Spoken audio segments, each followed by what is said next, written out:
left and 10 right and stuff. I'm also just waiting for Boypelo to confirm if my sound is okay on YouTube and if it's okay on Facebook. You know, this thing of being a solo producer, it's pretty messy, you know. If I had somebody else who was like running this stuff for me, it would be quite incredible because they'll just like it would be like, you know, hi Abhishek, watching from Kadoma. Oh wow, you're from Kadoma. I've got family in Kadoma.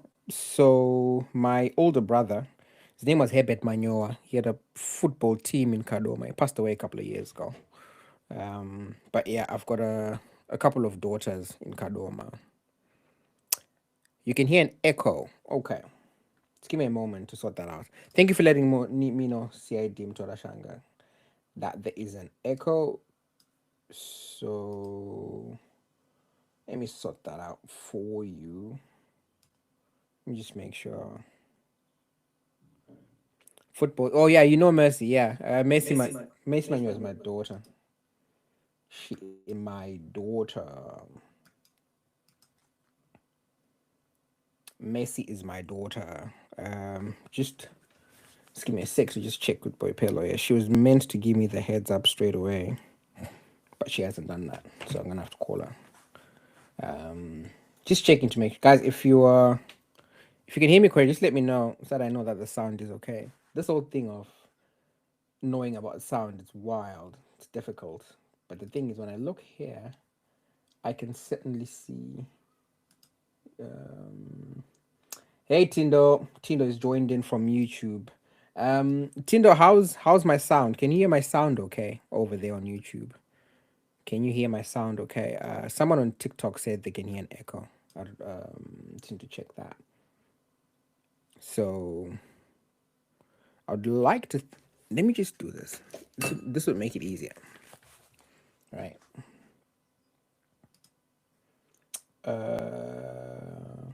There. Well, I can hear myself okay, so that's fine. All right. Thanks, Melissa. Melissa says the sound is okay on TikTok, and the guys on YouTube are okay. So yeah, guys, welcome to the Q&A. Let me just fix this. Like with these Q&As, the point is for me to try and like answer as many questions as I can for you guys. Any questions that you have about old stories, upcoming stories, past stories, I'll be here to answer all of those for you. I'll answer those. There was a question that I'm gonna start off with that we had on the YouTube, right? Because we put up like a post asking people to send their questions. If there's any kind of questions, let me know. Someone says there's delay. Someone says there's an echo. Just give me a sec, guys. All right, let's open up TikTok Studio, audio mixer.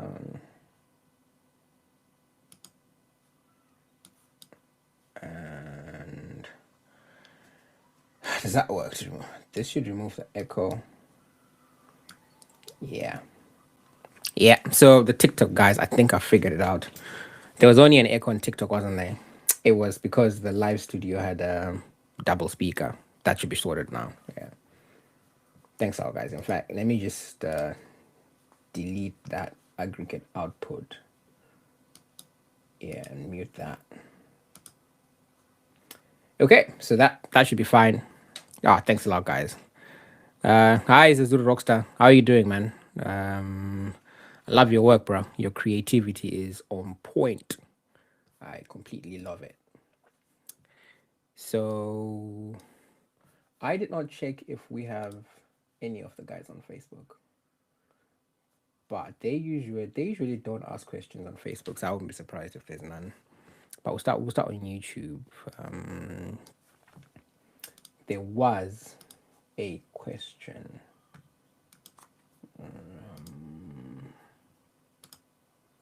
So like, with these Q&As, what I'm trying to do more often than not is to just interact with viewers, answer your questions about past stories, future stories, recent stories, any questions that like you guys might have and stuff. It's an easier way to keep engaged with you guys as opposed to like waiting for every time that I need to sit down and produce a video. So wait, Chimbo on TikTok asks, are the stories we hear about the VP challenging ED in meetings true? Well, I only know of two instances where they've like really almost gone toe to toe. But it's been more of like Chiwenga really complaining about stuff and the president just keeping quiet and listening and then having other people stand up in his defense. The first of those confrontations you would remember is when Chiwenga goes with that dossier to a Politburo meeting where he's against Tagire being co-opted into the Central Committee. He brings up this dossier of allegations, and Chiwenga struggles to find support in that Politburo meeting. So he gets upset, and towards the end of that meeting, he actually stands up. You know, he stomps his dossier on the table and says, "I've seen that vanhu vese vari panapa munosapota zvigananda, you know, you guys are supporting corruption." And then he storms out and leaves. He actually leaves that Politburo meeting before the president. So that's definitely the one instance that I know about. The second instance is when Paul Tungwarara, you know, there's discussions about Tungwarara becoming a member of the Central Committee. And at the time, there was resistance from Chinamasa, from Uebert Angel, and a few guys from the were working for the party in the secretariat at the Zanu PF headquarters. They were not really keen on Tungwarara. And then Chiwenga gets up and says, well, but you guys supported Tagire coming up. So if you supported Tagire, then you cannot say Tagire was co-opted by Harare and he's in, Tungwarara is co-opted by Manyika and Tungwarara can't get in. But that wasn't really more of a challenge. It was just more of a case of, you know, him saying, yeah, but I told you guys that this method was unprocedural. You guys proceeded with it. So if that's the case, then you can't block Tungwarara. Then the last one, which is the last event that we know about when they didn't see eye to eye, is regarding the say the amendments, the planned amendments, which is obviously Chiwenga has been against them because one, he feels they're inherently unconstitutional. He feels they are pretty much returning Zimbabwe to where it left 13 years ago in 2013 when that new constitution came into the foil. But Chiwenga has been really a lonely figure in both the Politburo and in the Central Committee. At least a lonely figure when it comes to being vocal about disagreements. But then, understandably, there are not a lot of people in Zanu PF right now, even senior figures, who have the guts to stand up to what President Mnangagwa is doing, because the consequences for doing that can be extremely dire. Like, you could have your own comrades throwing you in jail within a matter of hours. So the only person really in the Central Committee and in that Politburo that can stand up to ED is Chiwenga. So those are the few times that there's been, you can't call them bust ups per se, but they've been cases where Chiwenga has openly, you know, looked like he's challenging what the president's supporters are saying, because it's never really how ED structures this is. It's never really him who does the talking. So the people who are pushing for the amendments, it's not ED himself. He doesn't say anything, and when he's asked to speak, he says, "Well, I want to leave in 2028." So it's never actually him. And if you remember when there was that little bits of conflict with them, around about the time we started Dug Up, where there were issues with the army and ED and so forth, when Chiwenga went to complain, ED responded to say, well, I've never said I want a third term. I've never said I want to extend. How many times have I said in public that I don't want to stay in power beyond 2028? I've said it to you, I've said it in public. But if other people have got opinions and they're bidding and they want me to stay, I've already told them not to do it. But if they continue to do it, that's not on me. You need to deal it with them. It's politics. So I think would rather say it's Chiwenga challenging ideas that will benefit ED as opposed to challenging him directly, because ED doesn't speak. He doesn't really, in all of those meetings, he's often just sat quiet, listening. And so it's a bit hard to gauge where he stands. Let me see to the next question. Have you considered doing audio versions like how to Dateline so we can listen while jogging? Thanks, Azur Rockstar. That's something I'll consider. My biggest challenge had been my background is more in visuals, so in photography and videography. So I'm having to learn a lot about audio, about sound engineering and stuff. So it's a new thing, but it's something I'll definitely consider. I'll definitely put that down. What did Sanyatwe say about the amendment? If you know, it is alleged that he said something. As far as I know, he didn't really say much. I've not heard anything from any of my sources, people around him. He hasn't really said a lot about what's happening. But if you remember, I think we did do a video before telling people that there was this can't call it a misconception per se, where people were repeatedly saying Sanyatwe is Chiwenga's best friend. Right? He was the best man at his wedding. They're super close. And I remember saying to people that Sanyatwe is not, they're close with Chiwenga, but Sanyatwe's loyalty is more to ED than it is to Chiwenga. And I gave the example of that coup, that the reason that we had exchanges of fire between different segments of the Zimbabwe National Army, basically the Second Presidential Guard Battalion, firing their weapons at people from Jesus man, the infantry brigade out of Incom, who are the guys that did the coup, right? So the reason you had those soldiers, one arm of the army firing at another arm of the army, was because when Sanyato was told what was happening, he initially didn't agree with the military action, and he actually took up offensive positions to attack the infantry brigade, right? Almost like a mini civil war, because we had members of the same army firing at each other. So Sanyato took convincing to eventually give orders to both the 1 and 2 presidential guard battalions to stand down and allow the coup to proceed. And he didn't always see eye to eye, with Chiwenga. Sanyato wasn't happy about taking the brunt of the fall for what happens in August 2018, right? Which is when the rapid forces storm the city of Harare in post-election violence. And the thing with the rapid forces at the time is that they were not necessarily answerable to people within the command structure of the army. It was a very weird sort of arrangement that was proceeding at the time.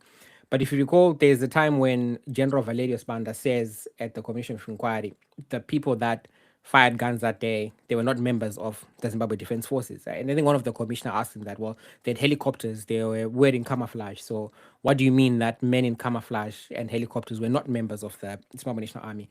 And Valerius Banda didn't want to take it further. But the point he was hinting at then was that the rapid forces were not necessarily answerable to him as the commander at the time. You had other people who were no longer in the army who exercised control over the army. So basically, they'd become almost like a private force. But that's sort of like, going down into a separate rabbit hole altogether. But the point was, Sanyato is very close to ED. And if anything, Sanyato's movement from the army wasn't to weaken Chiwenga. It was more of a movement that was actually meant to sort of bolster, ED's plans. So that's essentially where it is. So I was not surprised when I was told that Sanyato wasn't really saying much, because that amendment tends to benefit him more than anything. Of all of the army generals that have left and who are now in politics, the person who loses the most with an amendment is Chiwenga. He is the one who doesn't really have time on his side. He's the one who's got significant health problems. And he's the one that struggles with a lot of his fellow comrades like Valerio feeling like they're a lot more senior than him, and that he was only ever put into every position because he was close to ED at the time. And having retired, became vice president because he had led the coup, but at the time he didn't do much of the work. The other groundwork was done by the rest of the generals.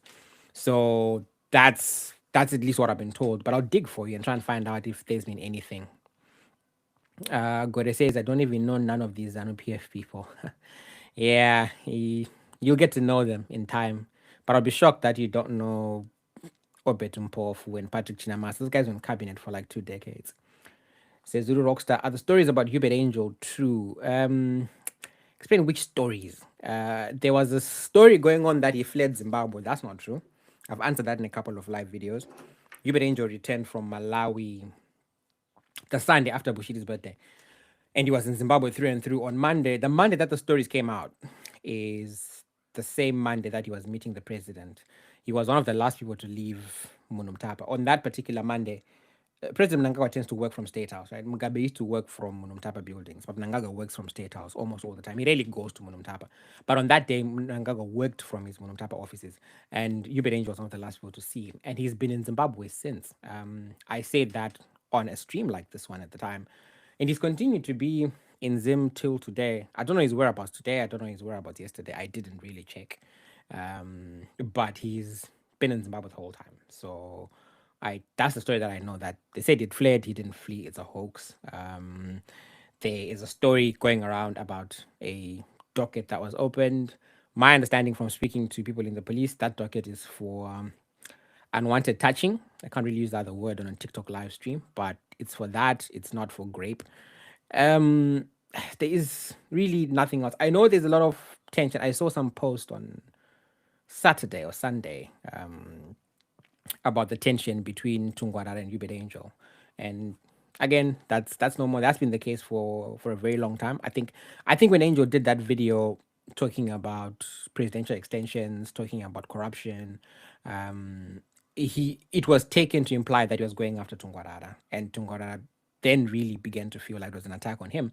And since then, you've seen people that control Tungwara's social media, like Tendai Zinyama, that competent figure on Twitter, really going after Uebert Angel on a daily basis. So they've got their own beef there. Don't know, as pastors and this and that. That's as far as I can answer. Unless if there's like a particular story that, other than that, that you know, you'd have to like probably enlighten so I can answer that.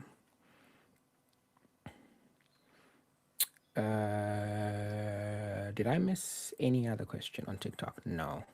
I haven't checked on YouTube if we've got questions. So hang on, guys. It's time to look at YouTube. Definitely.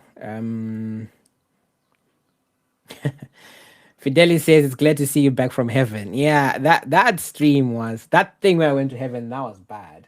But just for people that don't know what the story is about me going to heaven, when we first did our stream, the whole background behind me was blue, and it's something to do with the this. So it was like this. Like the first time that I went live, it looked like this, and I had no idea how to turn that off. I later found out that when Apple rolled out the latest Mac OS, they deliberately put this background thing that goes automatically when you try to stream, and it took me a while to do that. So yeah, just so Fidelis can enjoy himself. See, I'm back from heaven, and now let's leave heaven. So yeah. What's your take on this? My view is that our government is intentionally making things harder because people without economic freedom are easier to control.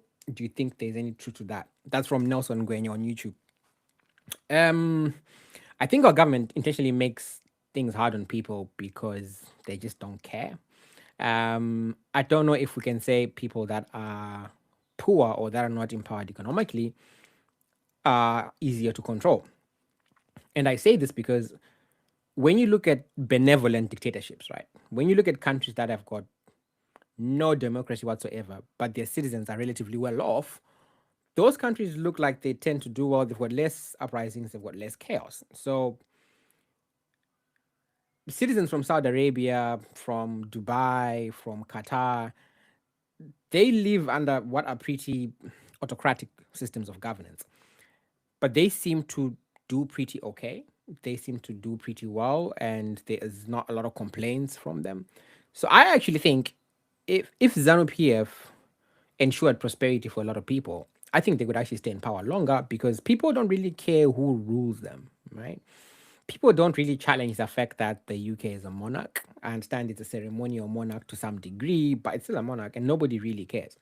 There are a lot of countries, that are not really that democratic. But as long as you lift people out of poverty, people are fine. I've spent a lot of time in Rwanda myself.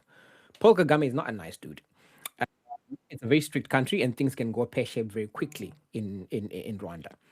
But the majority of Rwandan people are generally happy with Kagame because Rwanda has seen significant economic development over the last decade or so, and they're doing so very well. Ethiopia has a little bit of a democracy, but it's still a very strict and autocratic place. And they've been doing well as well to advance, and the more they've advanced, the less there's been conflict. So I don't know if, I mean, I get what you mean, that if people are poor and you get to feed them crumbs, you get to control them, which is why, if, not only if, but in the present situation, there are a lot of people that are really deciding to leak a lot of booty, because leaking booty publicly gets you money. I mean, think of DJ Towers. He got a car in like 50 grand for. So a lot of, you do create that economy where people rush to praise, because if you praise, you do get money. But if that is their strategy, I think it's a foolhardy strategy, because I think for the most part, if you guaranteed economic emancipation to the people, they wouldn't care about who's in power. The only reason people want Chamisa to be president is because they feel like he could change the country. Like, they feel like their prospects could dramatically improve. And why I'd say this is, Zimbabweans have got a lot of rights that are curtailed that they don't mind about. It's not like we fully adopt all the Western ideals of equality, of democracy, or of human rights.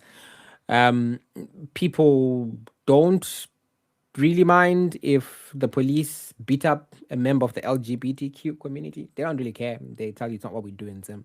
So I don't think it's a case of human rights as a whole. I think it's a case of Zimbabweans just want a better life, or they just want a scenario where they can prosper. Because when you look at how things are set up, for the most part, people prosper despite the government. And what they want is to be able to prosper because of the government. And that's not what's happening at the moment. So yeah, at least that's my response to that question, which was that the government is making harder so they can control people. Omuhle Dube asks on YouTube, "Hi Chief, what is the significance of Temba Mliswa in Zim politics?" I think I'm going to rephrase your question for you a little bit so I can answer it in full. Temba Mliswa is not really a big factor in terms of Zim politics. When Mliswa won the Norton constituency as an MP, Mliswa won because the MDC didn't field the candidate, right? Changirai openly backed Mliswa at the time. That is the only reason why he won that Norton constituency. Without the backing of the opposition in that election, Mliswa actually loses it. And Mliswa has then not been able to win without the backing of the MDCT or whatever, what became the CCC afterwards. And Temba was always on the ground as an MP. He was a very hardworking MP. He was always connecting with the people. But once he didn't have that backing, like I said, when he had a lot of backing from the war veterans at the time, he had a lot of backing from Changirai. When they pulled out in the next election, he then lost the Norton seat. What Temba does is Temba's got a lot of access to a lot of people. Temba speaks to a lot of people. He is also on very good terms with the president. Sometimes to a point whereby it's even his ability to press the correct buttons against his rivals is quite uncanny, right? I remember in 2018, towards the election, Temba Mliswa got a lorry that had like campaign T-shirts for Isaac Moy's wife. Isaac Moy was the DG for the CIO then. His wife was competing in the election somewhere in Masvingo or Chiwi, thereabouts. They had ordered regalia, right? And Temba got that regalia confiscated at the border, right? And it took Isaac about 2 or 3 days to get that regalia back. It was not an easy thing to do. So Temba was able to do things like that. But his significance, I think, is limited to social and online. Temba can make a mess online. He can make noise online. He can cause issues. That's about as far as he can go. In terms of actual significance, I would say it's not none, because Temba can't win an election. He hasn't been able to win an election where he was an independent without the backing of the MDC team. Now, when I said I'd rephrase your question, which was what is his significance, I was going to say we probably need to look at what is his role, which is a lot of time Temba's role is to be like, it's like the dog whistle.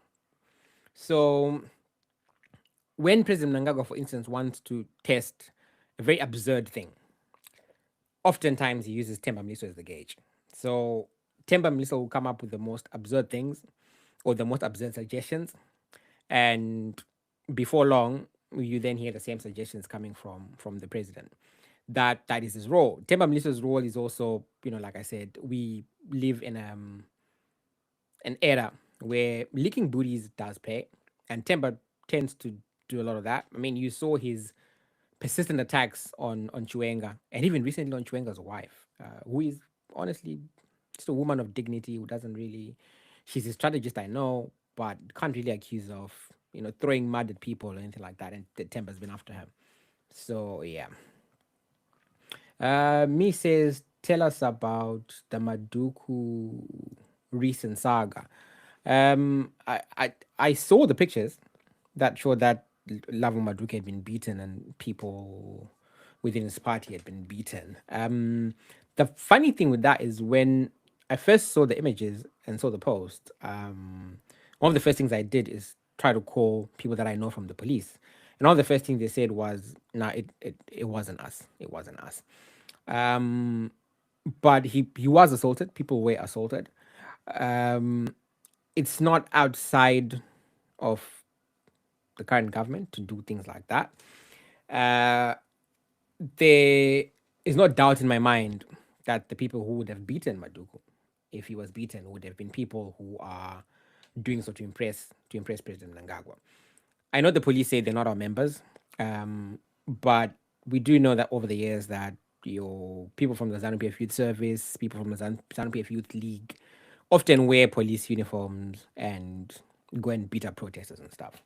So I am giving myself time about the Maduku situation to be able to actually reach out to Professor Maduku himself. I've got his number. I haven't spoken to him in a while, but I've got his number. I will reach out to him and ask him what happened, how it happened, when the dust settled. I did see an exchange between Chofan Bastole and a girl that I know.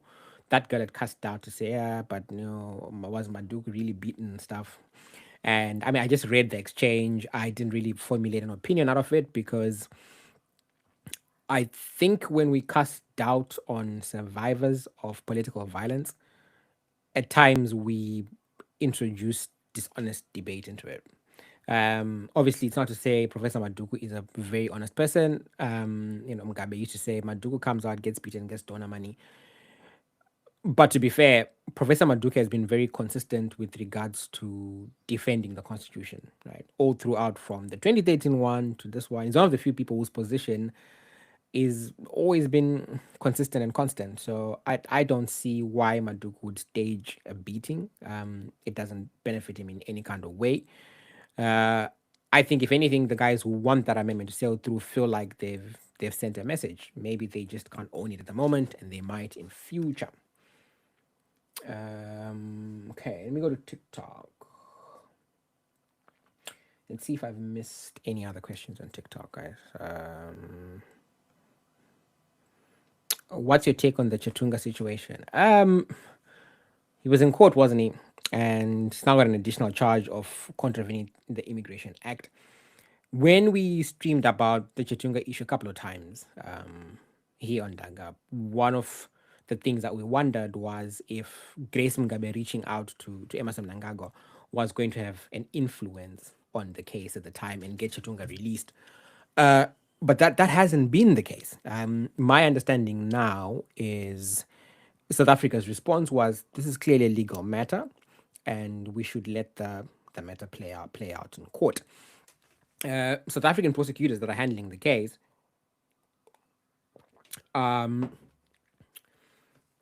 extremely confident that they've got the correct guy and they've got him and they want to throw the whole book at him.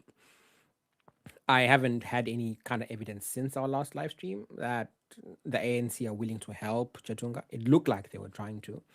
I do know that some people did say he's now being charged with immigration offenses so that he can be deported. When I put that forward to one of the guys from the NPA in SA, he laughed. Like he laughed for quite an extended period of time. Because he said, "Do you think you can leave Zimbabwe today, jump the border and go into Ghana, unalive somebody, and then they discover that you jumped the border and they just deport you without you facing charges for unaliving somebody?" And I had my answer from that they can't ignore the fact that he had been an illegal immigrant, he was excluded from returning to South Africa, having overstayed at some point. You are only supposed to be in South Africa for 90 days in a calendar year if you don't have a visa. And I know at the border they don't always enforce that, right? Your 90 days can just about run out. You can fly in and fly back out. People call it a visa run. But by the strict terms of the book, it should be 90 calendar days per year. But in Chatunga's case, he overstayed on a previous visa. So he was banned, right? He has then returned by road, right? And we now understand that this would have happened quite a while ago. So when Chatunga was arrested for beating up that police officer when he was driving to Beitbridge, he was actually driving to Beitbridge to go into South Africa because he can't fly into South Africa because he's banned, right? At the airport, it's a lot more difficult to get into South Africa if you're banned. But at Beitbridge Messina border, banned or not, you can enter quite easily. It will often cost you about 500 Rand. It's that easy to get in. So that's why Chatunga has been traveling to SA by road through and through. I've got no idea why he never challenged the ban itself. But yeah, when he goes to SA, he drives because he was banned. That's something I got from the prosecutors in the NPA, and I thought, oh wow, okay. And they can't ignore that; they have to charge him for that. It makes up some of the charges that he's faced, or some of the charges that he is facing. So we'll see when they're back in court. Sarungano says, I suspect his case will be dismissed and they'll deport him on the illegal immigrant charges. Like I said, I put up the question to people in the NPA in South Africa, and they said no. If his charges are going to get dismissed, it would be at court. They are not going to withdraw them. They are, or at least at the meantime, they think they've got their guy. And if he's found guilty, he would serve his term. What would happen is he would have to serve the entire sentence and then get deported. So, because he become an undesirable immigrant. So that's at least what I've been told. But it's Africa. So sometimes money gets you a long way. I wouldn't be surprised. That case, since the last time we spoke about it, it has its own, issues that we look at and you think, that's some things that don't make sense here. This doesn't look like the most solid case. Zulu Rockstar, you says licking booty sounds wrong. Yeah, I know it does. It gives all kinds of pictures.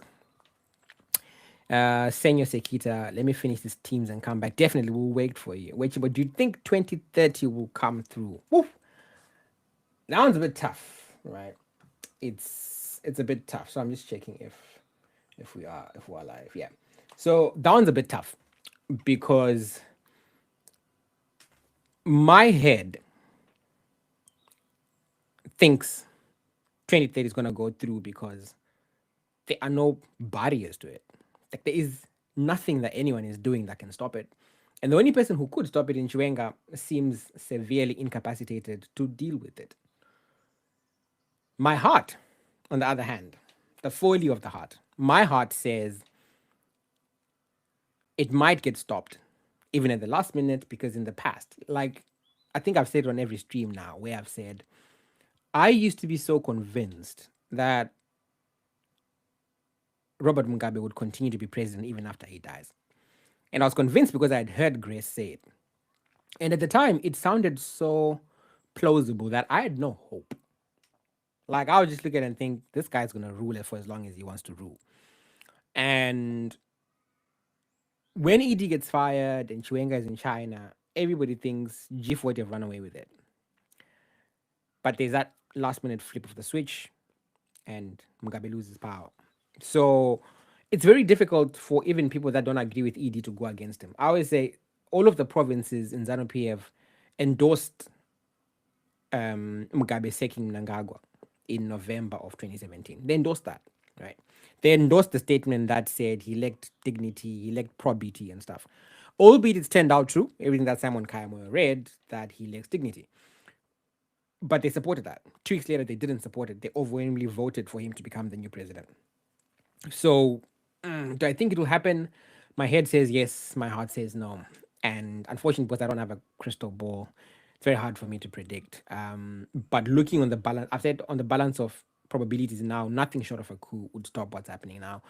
I can't see. Chiwenga's allies are at 6s and 7s. They're getting beaten left, right, and center. He just he doesn't look like he's got any kind of influence to change circumstances anymore.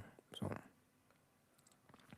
let's go to Facebook to see if there are any comments on Facebook, any questions. Nope, no questions on Facebook. That's great. Let's go back to YouTube. Me asks, who is Tobias Mugabe to Bellarmine? There's one person who said he is a cousin, a nephew. That is Leo Mugabe's kid. I messaged members of Leo's family. They didn't respond. But that was as close to an answer that I got. Got nothing else. And at the minute, nobody in the Mugabe family really wants to talk, and all sources close to them don't want to talk, especially to me. So we'll definitely see over time if I can find that answer for you. What's next after the bill number 3 becomes law? Oh, ED continues to be president. That's what he wants. And in the absence of something significant, he will remain president. Ngonidashe Marima says Chatunga's case will become another Senzo Meyiwa case. SAPS don't have concrete evidence. That could happen.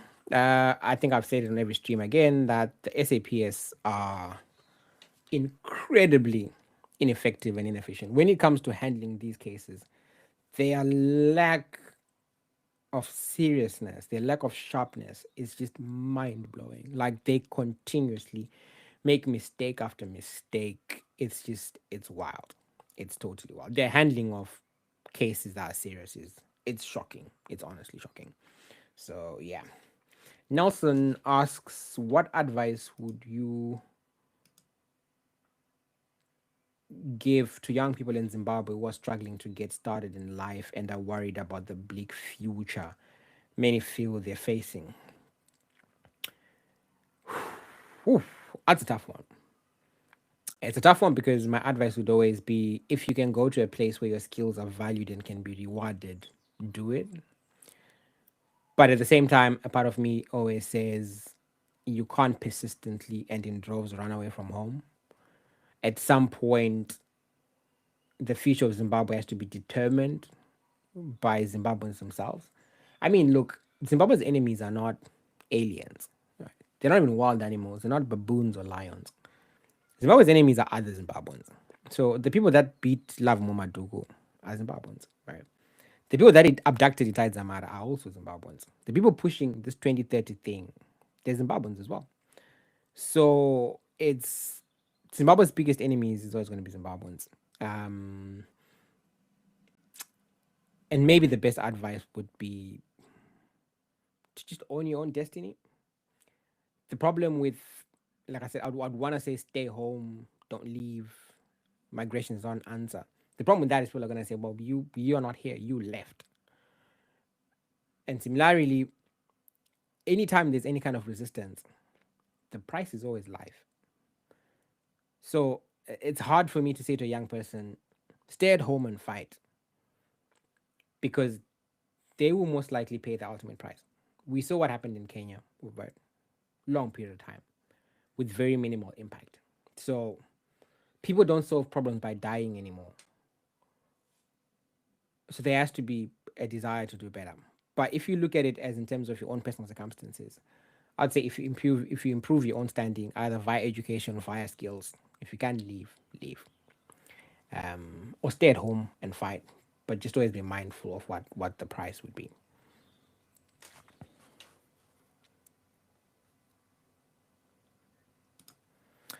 Fortune says on YouTube, this changing of the bill might cause instability in terms of one reason. They fought for was one man, one vote, isn't it? Yeah. So when you speak to the war veterans, they absolutely don't support that. And war veterans are a bit of a stubborn bunch, you know. So the younger guys in Zanu PF really wanted Geza's family humiliated. They shot down the idea of him being buried in the Heroes Acre. They wanted to cause issues. But the war veterans were unequivocally supportive of Geza. They did suggest that he should have been made a national hero. They persisted in symbolically standing by him, even though they knew that he had attacked ED for such a long time. A lot of them we've got nothing to lose, kind. I know you get people like Douglas Mahia, right, who went through the absolute pits from Mnangagwa when Mugabe was president, right? Mahia and Matema Danda, they suffered for in the name of ED. And they will sometimes present a warped or, if not a distorted view of where the war veterans stand. My understanding is the war veterans don't support the 2030 bill, which is why even when Christopher Mutsvangwa has spoken as a spokesperson for Zanu PF, he hasn't been flattering to suggestions about it. I think there's a comment from him about him saying President Mnangagwa knows what happened to Mugabe when he tried to overstay, when age became a factor and other people, influenced him. That would have been as straight a warning as it can come from Jangwa to the president that don't go down that route. It will cause problems.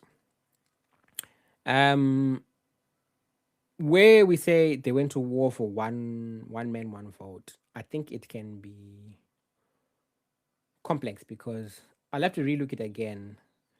But I believe the 1980 election people didn't vote for the president. I think. Let me just check for you. I'm pretty certain that election in 1980 was not, people didn't vote for the president directly. Let me just check for you. Let me open it. Yeah, so the 1980 Southern Rhodesia general election, it elected members of the House of Assembly, right? Zanu PF won 57 of the 80 common seats. It gave them the majority. Yeah, so the 1980 election wasn't a one man one vote election. I thought as much. I'll still read it a lot more, but it wasn't a one man one vote. So there can always be that discussion but yeah, we didn't. It was one man one vote, but we didn't vote for the president. We voted for the party. So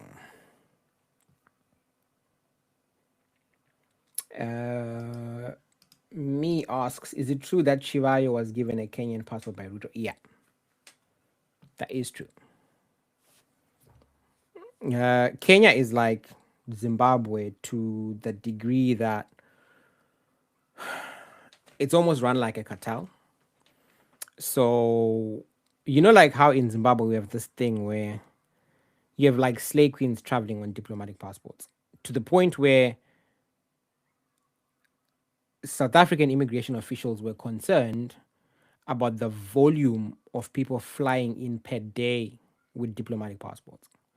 We're talking about people that don't even have kids with members of the presidium, people that are just girlfriends traveling on diplomatic passports, right? First, second, third, fourth wives traveling on diplomatic passports. Wives of ministers traveling on diplomatic passports.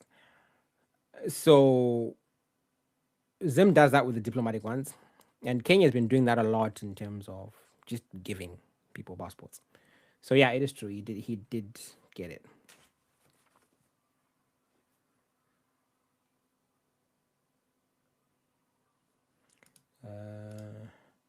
Can Mchangwa be trusted? Do you think you'd sit back and watch one of these new guys run for president on his watch? Well, Mchangwa wants to be president himself. And to his credit, the thing about Chris is Chris has been clear that anybody who wants to be president should be allowed to be president without being intimidated or beaten or this and that, right? Chris has been against the idea of Chiwenga being anointed to become the next president. Like to just say Chiwenga must take over, right? Chris has been against that. He has been very, very direct in terms of he wants anybody who wants to challenge at Congress to challenge. Can Chris be trusted? It depends. He has ambitions himself. So ultimately, his ambitions also color his opinion. So maybe he feels that the only way that he can also become president is if they go to Congress. The true test of that will always be if they go to Congress and Chris doesn't win, what reaction do we get from him? That determines whether or not we can trust Chris or trust what he said. I think that's the acid test, because it's easy now, right? Before before there's Congress, right? So let me have some apple juice. It's easy now before we have Congress for Chris to say we want a fair process to pick the next Zanu PF leader. The true test is if that process happens and Chris loses, then we've got a better idea of where he stands. So that's where we would say we can always test if he can be trusted or not. Tindo on YouTube says, does FIFA allow a club owner to fund his competition? In Zimbabwe, we've Scott directly linked to Dynamo's funding. Isn't that a conflict of interest? You can have multi-club ownership, right? Nothing stops you from having multi-club ownership, but those clubs cannot be in the same competition. That's the reason why Crystal Palace were removed from the Europa League and replaced by Nottingham Forest. A good example would be if Manchester United and Nice both qualify for the Champions League, one of those teams is going to be removed because Jim Ratcliffe and Ineos own both clubs. And not only own them, they've got a controlling stake. So if Scott Sakupwanya has a stake in Dynamos and a stake in Scotland, they can't compete in the same league. But I think from your question, you said that Scott funds Dynamos. That can become a bit tricky because if he's a sponsor, then it's a completely different thing.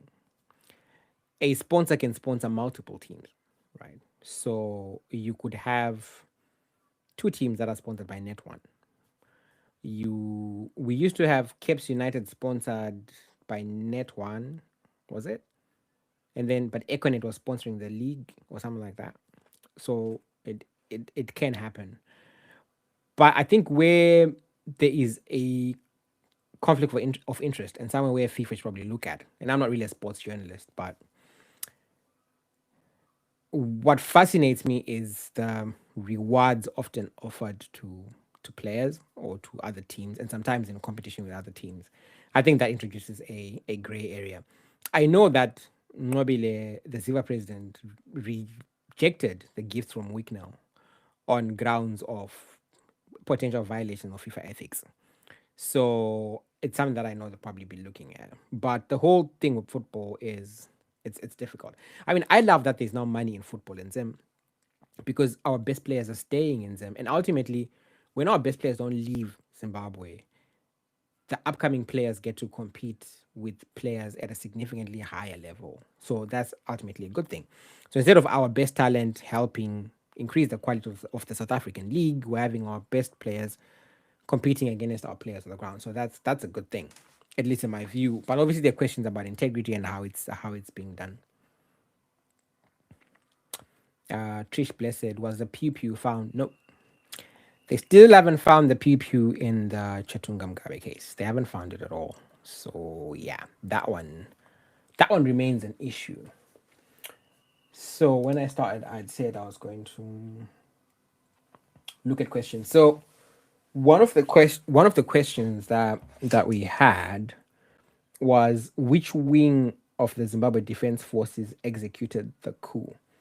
It looks like the Zipra team is now in charge. Are they really the brains behind the coup? Is Valerio Spanda in the succession matrix, or is he retired fully into civilian life and away from politics? Thank you for your great analysis of events, by the way. Okay. So who did the coup in Zimbabwe? So I just need to rest a bit. The people that did the coup in Zimbabwe was largely the mechanized brigade out of Inkom Barracks, right? And I think out of Inkom Barracks, you have the mechanized brigade and you have the mounted infantry brigade. Those are the guys that were driving those vehicles. People call them tanks, but they're not really tanks. They're just armored people carriers. They weren't tanks. So it was Incom, the guys from Incom Barracks are the ones that did the coup. So it was almost basically one battalion that did that. The second part was it looks like the Zipra team is in charge. Yes. So 65% of the army's top brass, the secretariat, right, which is your major generals and upwards, they're all Zipra guys. They're all Debele guys. Funny enough, when I was last at one presidential guard barracks in 2024, I remember marveling because I'd gone there to see one of the colonels, who's a friend of mine, and we were having drinks in. There's like a canteen area right after the entrance. So we're sitting in the canteen area with the colonel and a few of the soldiers. And everybody there was speaking Debele. Like everybody in the one presidential guard barracks was speaking Debele.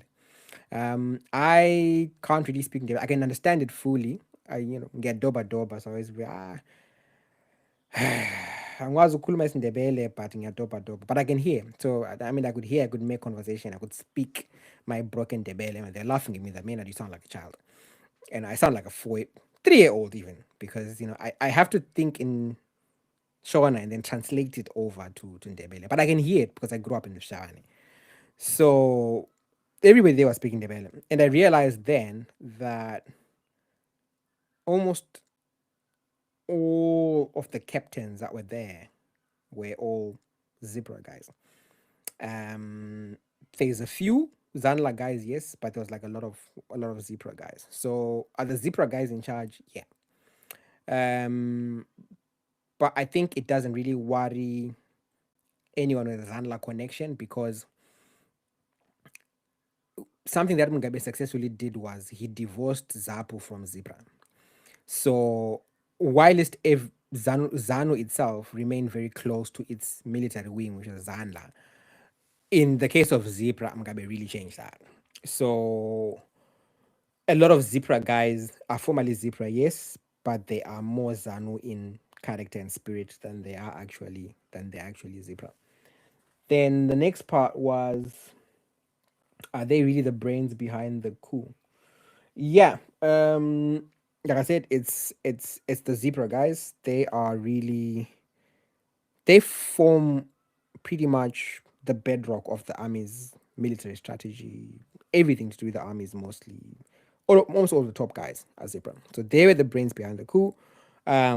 But Zebra guys have become very loyal to the ZANU wing of the Patriotic Front, which is the union between ZANU and ZAPU PF to create ZANU PF. Oh yeah, then the next part was on Valerius Banda. Where is he in the succession matrix? Well, he's fully retired, as you know, but he still exerts a lot of influence. He is the last senior CDF to be retired, so he still has influence. He would still get, get saluted if you go to the ZDF. He, for some reason, he still has his office at Defense House. It hasn't been cleared, right? The other day, I had somebody who was there doing something at Defense House, and he actually said to me, when you tried to call, I couldn't pick up. I had gone into PV's office, and I just thought, oh wow, Valerio still got an office at Defense House. But it might end up being maybe a Mjuru scenario. Mjuru long retired, but he continued having an office at Defense House. He continued going to Defense House, even though he was no longer an army general. So Valerio is pretty much doing the same thing. He's in the succession matrix, yes, because Valerio has always had this feeling that he deserves to be where Chiwenga is, because he is at the least on the same level, if not more senior than him. So he is in the succession matrix. So I hope that answers Joe's question. Let me see if there's any other question I've missed. TikTok, YouTube. Mr. DJ says, let's talk about Man United, the poor quality of football. Man United were playing a poor quality of football even under Amorim. So I don't know what the issue is, because it looks like we're holding Carrick to a higher level of standard than we did with Amorim. Amorim had a 30% win rate. Carrick has won 6 out of 7. He's still undefeated. And I think the quality of football is great. I definitely don't miss Amorim's structure and him having so many people behind the ball. United weren't dominating games under Ruben Amorim. If anything, United have created more big chances under Carrick than they have under Amorim. They have a high XG, but XG is the total number of shots taken. Big chances react to the quality of shots. I don't know if I can say it's not sustainable because under Ole Gunnar Solskjaer, United finished third and second in his full seasons, right? So from my perspective, when you look at that, that's pretty good. You know, we have not had back-to-back Champions League finishes under anybody else. So I don't know if we can say it's not sustainable when our most successful period and after Sir Alex Ferguson is under Ole Gunnar Solskjaer. You know, and Ole Gunnar Solskjaer is what, second to Mourinho in terms of the overall win percentage. So I don't really have complaints. The style of football is great. United played a low block team, they won, and under Amorim, United couldn't win games. They couldn't even win like 3 games in a row under Amorim. So I don't know. I just feel like there's a lot of holding Carrick to a higher standard than Amorim. I think for a lot of people, it's just a case of they didn't want Amorim to fail. Therefore, anybody that comes, you know, there's always going to be an issue with how Carrick plays. And Carrick's played well. He played well against City. Played well against Arsenal. Played very decently. So for me, that's pretty okay, if you ask me. Opposition leaders fight for position instead of uniting and facing the elephant in the room. That's from Fortune on YouTube. Yeah, and there's a lot of disgraceful decision making in the opposition ranks. It's I would say it's quite shocking if you ask me. But yeah, people tend to look after themselves. You know, like when you look at some of like how other people have been treated and stuff, it's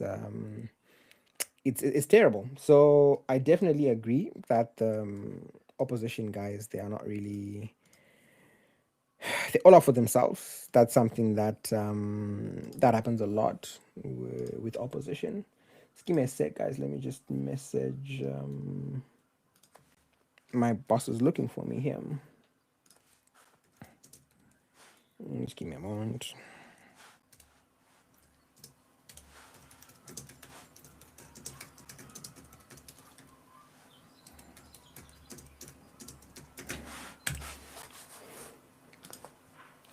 So yeah, okay, I've sorted that. So I was saying, yeah, definitely, I agree with you. There's a lot of bustling for positions in the, and there's it's very difficult to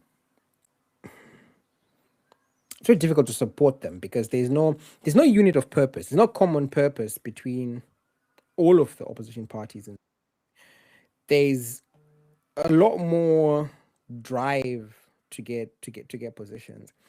And I mean, think of it this way: the best brains in the opposition have not been together as a party since 2005, which is when we have that first split, right? And that split was disgraceful on its own because Washington was getting farms, cows, and this and that. And that was the last time we saw a united opposition. Since then, we've had the MDCT and the MDC, right, which is the one by Washington Mugabe. Then we had MDCT, MDCM, and MDC itself, MDC Alliance, MDC 99. Now we've got CCC. That's about to change into something else. So there's no common purpose among the opposition. Much like, you know what happened in Gambia when they struggled with Yaya Jammeh? There was this marrying of various opposition parties, even with like completely different ideologies. And that marrying of opposition parties allowed Gambia to remove Yaya Jammeh. But we just don't have that in Zimbabwe. So that one's that one's a bit of a messy one. It's a tough one. So there's that.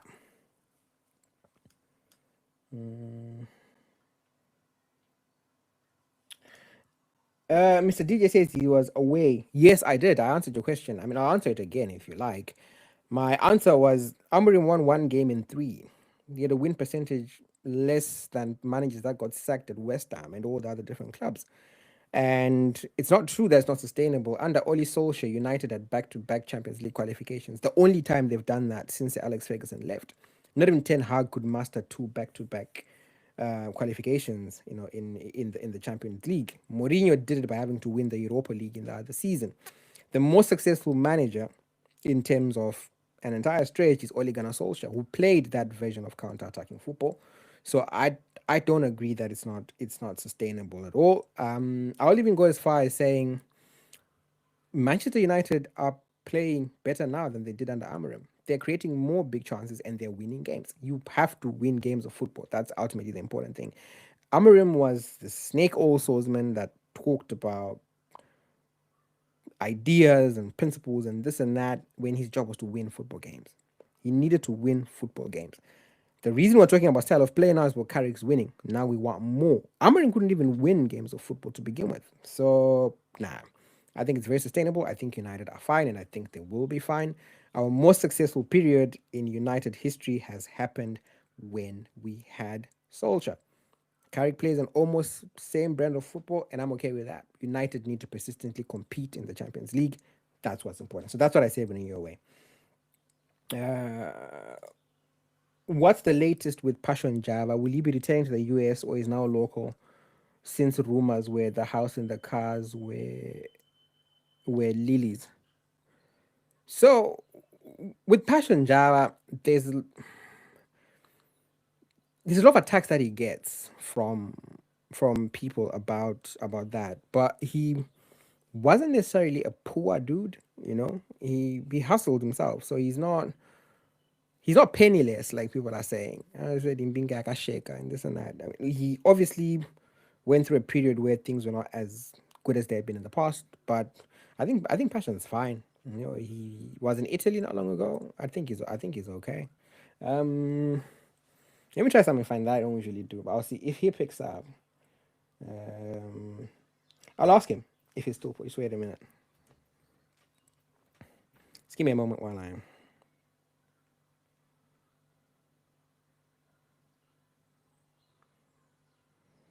Well, I've messaged him, but yeah, I'll ask him. Koma, who owns the house and the cars? But I think Pashon's fine. At least that's what I'm told, that he's okay. So, while I was looking here, I didn't realize that our live stream ended. So I'm gonna have to restart this one on YouTube. I don't know what time did it end, 1 or 2. So it's been gone for a while. Yeah. So So what happened was, while I was answering that question, TikTok then ended the TikTok live. I've got no idea why TikTok's done that. What I think has happened is they do this thing after an hour of saying, "Are you still on the live?" and you have to manually say, and then you check on that. Mr. DJ says we'll be back here in another year with another interim. Yeah, look, as long as the interim is not finishing 15th, I'm okay with that. And being bitten by the worst Spurs side in history that's about to be relegated, I'm good with that. I'm totally good with that. I think United made a mistake getting rid of Solskjaer to begin with, and I think they made a mistake getting rid of Ten Hag when they did.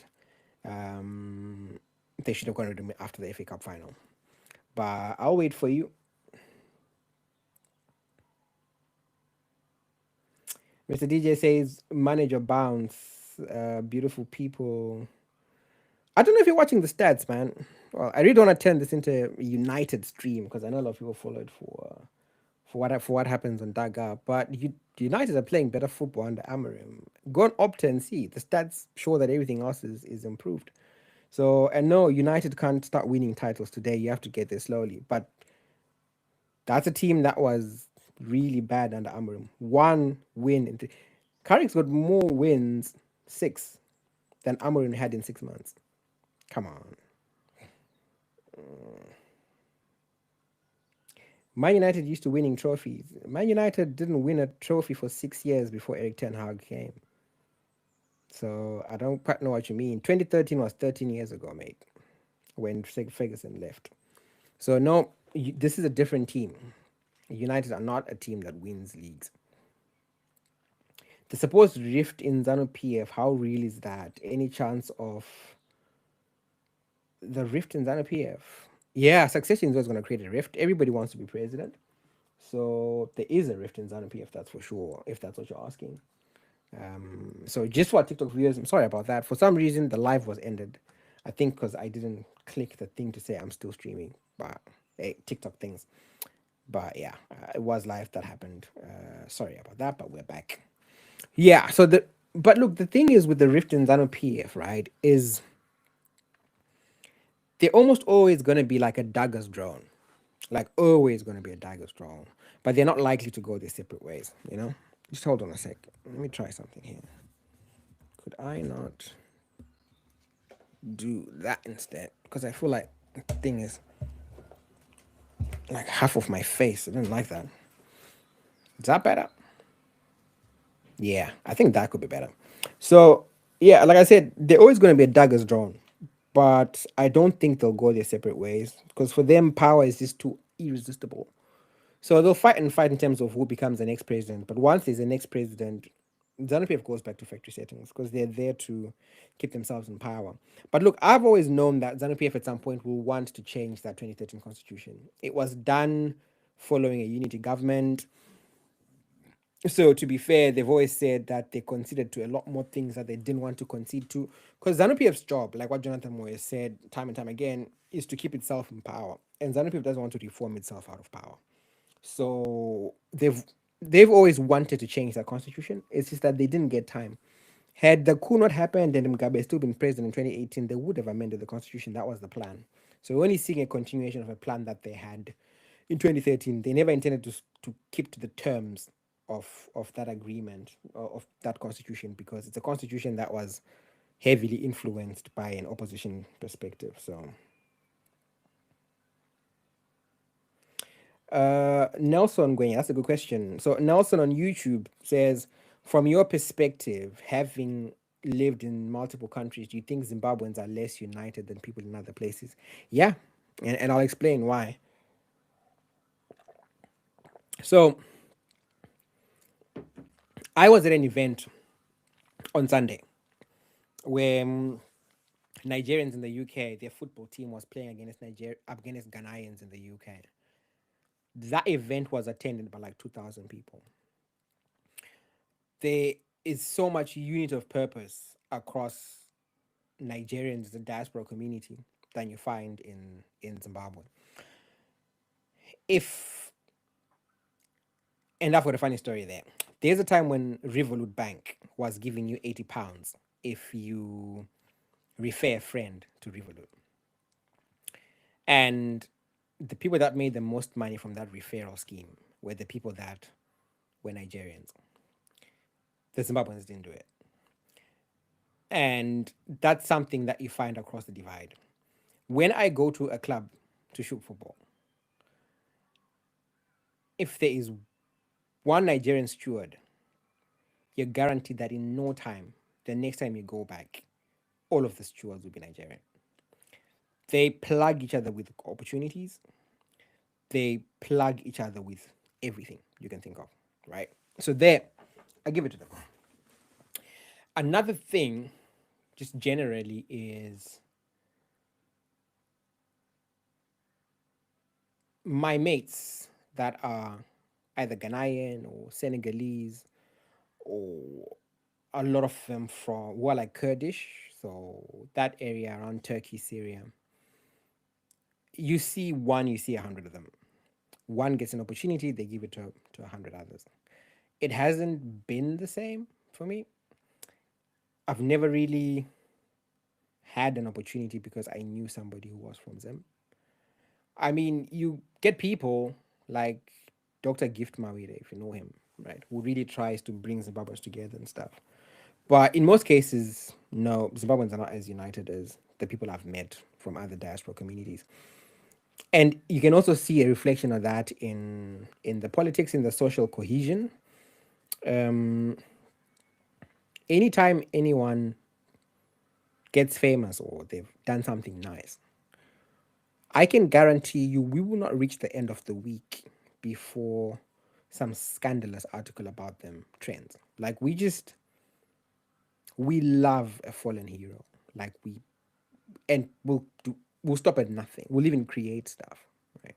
So it's just how we are, I suppose, as a people. Our social cohesion is bad, and it's reflected in our inability to have consistent politics, persistent politics, to have a unit of purpose, common purpose. So yeah, I agree with you. Nach on YouTube says, "Do you think the opposition will ever get its act together?" Not right now, no. Um, Chamisa is too disorganized as a person. I mean, I like him as a human being. I like his character, but he's too disorganized. He is incapable of running an efficient organization. To have an effective opposition, you're going to need it to be very good as an organization. It's going to need to have proper structures, proper definition of roles, things that are clear. At one point, Chamisa's spokesperson was Nkululeko Sibanda, but so was Ostalos, and so was Fadzai Maere, and later on Promise Mkwananzi. There's a lot of duplication of roles. Sometimes you don't even know who is speaking for Chamisa, who's not speaking for Chamisa. Trying to get something as simple as a comment from his press team is a headache. People that had money that they wanted to donate to the election for the agents struggled to get it. I think the only place it worked was Washman Ngube's area. That's where everything with the agents was done properly.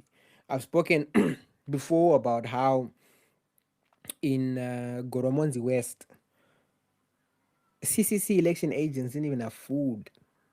Like they didn't even have money on them, right? They were eating lunch with the Zanu PF guys. So it was the Zanu PF guys who were sharing their food with the CCC guys. That is dangerous. If your election agents are being fed by your rivals, what do you think is going to happen after that? You know, so there's just so much conflict. There's people fighting. You know, Obey is not happy in no way he is. You know, Netai is not happy. Makomborero is not happy. There's a lot of people who just got these grudges. Chamisa did this to me, or this one did this to me. So, you know, these issues with BT. It's like you can speak all day about the issues in the opposition. So I don't think they can get their act together soon because I don't see what can unite them. The worst of what could have united them, you'd have thought, is that amendment bill. Like it's a proper assault on Zimbabwe's constitution. And you'd have thought that is the one thing that can unite the opposition. And no, they're not united. Some say there's no constitution to defend. Some say it's worth it. Some say it's not. Some have been bored. Some haven't. Some are. It's a mess. I don't see the opposition ever getting its act together. I think Zimbabwe's future can only be saved when Zimbabweans come together and get their act together. The opposition, to borrow Hopo's words, they're as dead as a dodo. Wow, that's a good comment. So Mr. DJ says the reason we are not united yet is because not everyone has nothing left to lose. People have to die for geopolitical change. Unfortunately, we're cowards and all we do is talk and no action. Wow, that is poignant.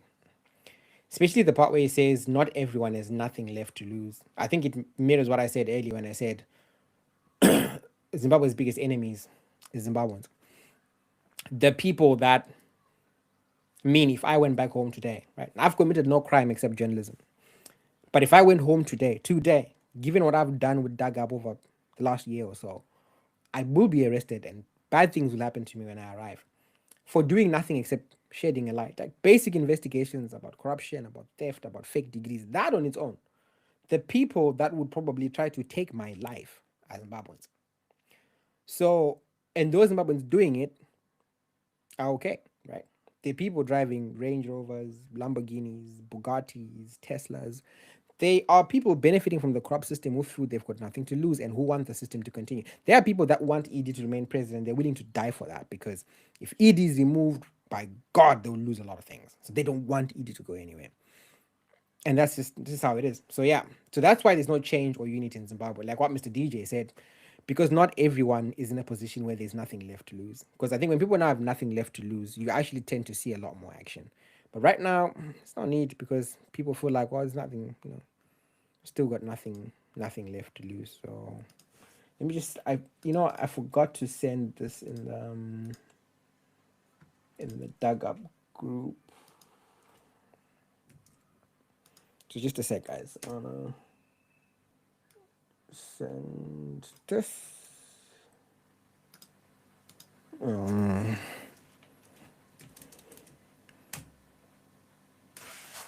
What's happened here? Just a second, guys. I have no idea. dear. What's happened here? Okay. Right. Just a sec, guys. Yeah.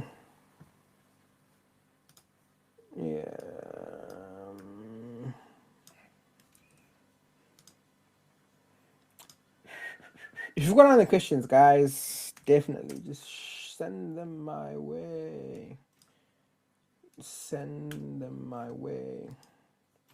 Right. Oscar says, with all of this happening in the world as a country, are we even able to defend ourselves? In Zimbabwe, no. I think the luck is that nobody really cares about us. But otherwise, Zimbabwe's intelligence systems and the security sector, they're only good at like harassing ordinary citizens and beating up ordinary citizens, and that's their show of force, you know. They don't, when it comes to confronting anything meaningful, it can't work. I mean, our army's been under an arms embargo for a very long time, right? It's we are not the same force in 1998, you know, that defeated those Rwandan insurgents and the Congolese mutineers. We're not that. So if something happened to Zim, we would be sitting ducks. We just don't have the capacity. But I think the thing is we don't really have at the minute anything they want.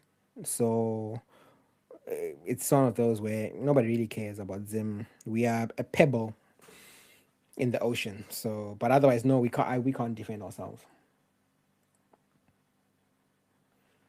Chatai has asked again, joined my live the other time and asked, where is the Chiamba Kwenchichikawa Commission reports on Google? And I don't know. I do not know. Haven't read them. Comrade Geza says, why not just abandon opposition politics and let Zanu PF govern with no anxiety? Oof, I don't know. I think I would never openly suggest that people should let Zanu PF rule unmitigated. We could probably argue that the best days in Zimbabwe came during the unity government, and that's when Zanu PF had to deal with having the opposition in the trenches, right? They couldn't just do what they want. So when Zanu PF is left to do what they want, they'll do anything. I mean, they will legalize that the president should do everyone's mom whenever he wants to, and it's not great. That's how twisted they can be. So letting them rule unmitigated, it wouldn't have anxiety, but they'll do worse than they're doing now. You know, the reason they beat up people like Maduk and stuff was they want that free reign. They want to be able to do what they want without anybody fighting them. So I wouldn't think that's a good idea. Who do you think would make a good opposition leader? Oof, that one's tough. Because I really like Chami. So the thing is, if I could make my own human being, right, I would take Tendai BT's organization skills and his ability to create structures and create an efficient moving vehicle. And I would marry that with Washman Ngube's sober mindedness, his calmness, and his wisdom.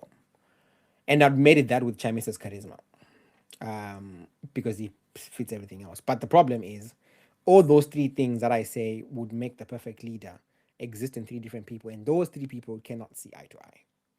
So that one is tough. That one's totally tough. Is Chamisa still the lawyer for that petrol company, Zuba? Is it Zuba, the one that he represented? Because back then, employees get fired or something like that, right? And then Chamisa went to court to fight that, in Jesus, man, employees could be fired without reason. I think I was doing it for Zua, if I'm not mistaken. I don't know. I'll check for you. I know he is an advocate. He still has offices, but I don't know what else he's doing right now at the minute.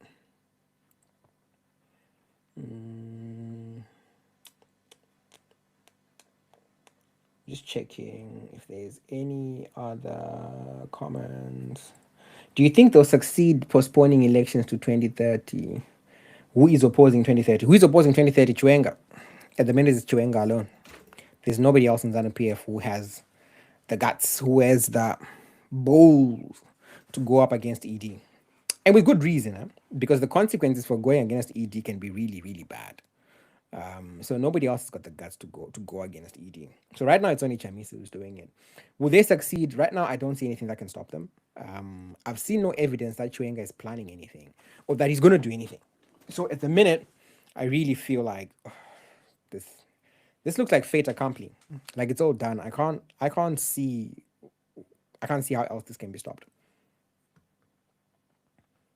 Okay, let me go back to YouTube.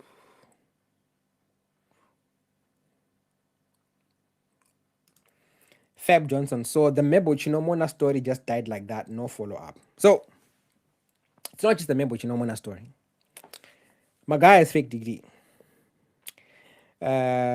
Nanette Silikuni is fake degree from Zang. In fact, Nanette has even been promoted since, right? Since that story. And she's been promoted on the back of a CV that is fake with a fake degree. The only stories that we've seen action is that Dumisani Tombeni, the lecturer at NAST with the fake degree. NAST removed references to his fake degree on their website. But just that, nothing else except that. MSU did take steps. So the ZEC tender on week now. Which story we done? Short Mnangagwa and Delishingwa done. And Mebo Chinomona, like you're saying. So we've done so many stories. And maybe we should do a video at some point, just following up on every story we've done. But we have done so many stories on Dagab, and none of them have really been followed up. Like none have been followed up at all. So yeah. So the Mebo Chinomona one just died just like that. But like I said, the problem with the Mebo Chinomona one is, as I said, only as a hint, the reason a house is upgraded to is largely because of who is a guest at that house sometimes. So that story was never going anywhere on the basis of that.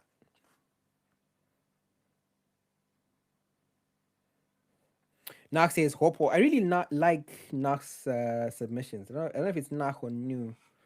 I used to have this argument with my teacher when I was doing A level, whether it was a David Waff or David War, the guys that did, Geo, if you remember. That's the question: is it David Waff or David War? And I would say, well, you say laugh, you don't say low, and then you'd say, but you say donuts, so you don't say duff nuts. So I'll just call you enough. Personality politics in Zim. I think it's difficult. I don't see how we can get past it because we've been about politics of personality since the 1980s. So Mugabe himself, I think in 1980, Zimbabweans should have voted for Joshua Nkomo. He was so arguably the better leader, especially in terms of Zimbabwe's interests, right? Zipra and Zapu were a way better outfit than Zanla and Zanu. And Nkomo didn't become president because Nkomo wasn't as likable as Mugabe. He didn't have this fancy English. He wasn't charismatic. And we've been like that since, right? Bodagezi, for instance, people loved him. For what? He had no substance, except that he was firebrand and full of bravado. So we like personality politics. What Changirai did with the MDC constitution, which led to it splitting into MDCT and MDC, was unconstitutional. He should have allowed Washman Ngube to lead that party, but he didn't. And in 2008, people then didn't side with Washman Ngube, who was correct. They sided with Changirai because he was a better brand, isn't it? And it goes further than that, right? Think of Chamisa versus Coupe. And I know people are going to pick up the little tribal thing there where it was supposed to be Nkomo, not Mugabe. It went to Mugabe. It was supposed to be Washman Ngube, not Changirai. It went to Washman Ngube. It was supposed to be Coupe and not Chamisa. It went to Coupe.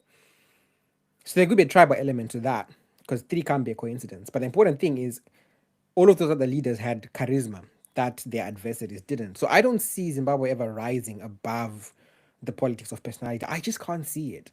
And that is a challenge because we don't stick with people because of ideas. We stick with people because of their personalities. And that creates a problem. It creates a problem. And also because I think we like I think Zimbabwe should have been a monarch because we like this centralized power where you've got one center of power. We like it under Mugabe, we like it under ED, right? We don't like separation of. So it's a challenge. So yeah, Opal was right to say there's an issue with personality politics. Mr. DJ on YouTube says only if we had all deserves, Trump would have come in running. Thank God we don't have them because I don't like conflict. Conflict really, really destroys societies. Nelson Gwenya on YouTube. If we continue down this path, what does Zimbabwe look like in the next 5 to 10 years from your perspective? Of course, I'm not asking you to predict the future, just speculate based on current trends. Oh, thanks. Thanks. I appreciate that. Because obviously I don't have a crystal ball, so it's a bit tough. But we have seen unprecedented looting, especially in ED's second term. It's crazy. Like people used to loot under Mugabe. It wasn't this bad. Like we have seen more like looting of biblical perspectives, right? Like biblical proportions kind of looting. So there's a lot of looting going on, and it's really it's tough. It's bad. Let me just sort out my my autofocus. A few times there, it's followed my hand. So I wanted to.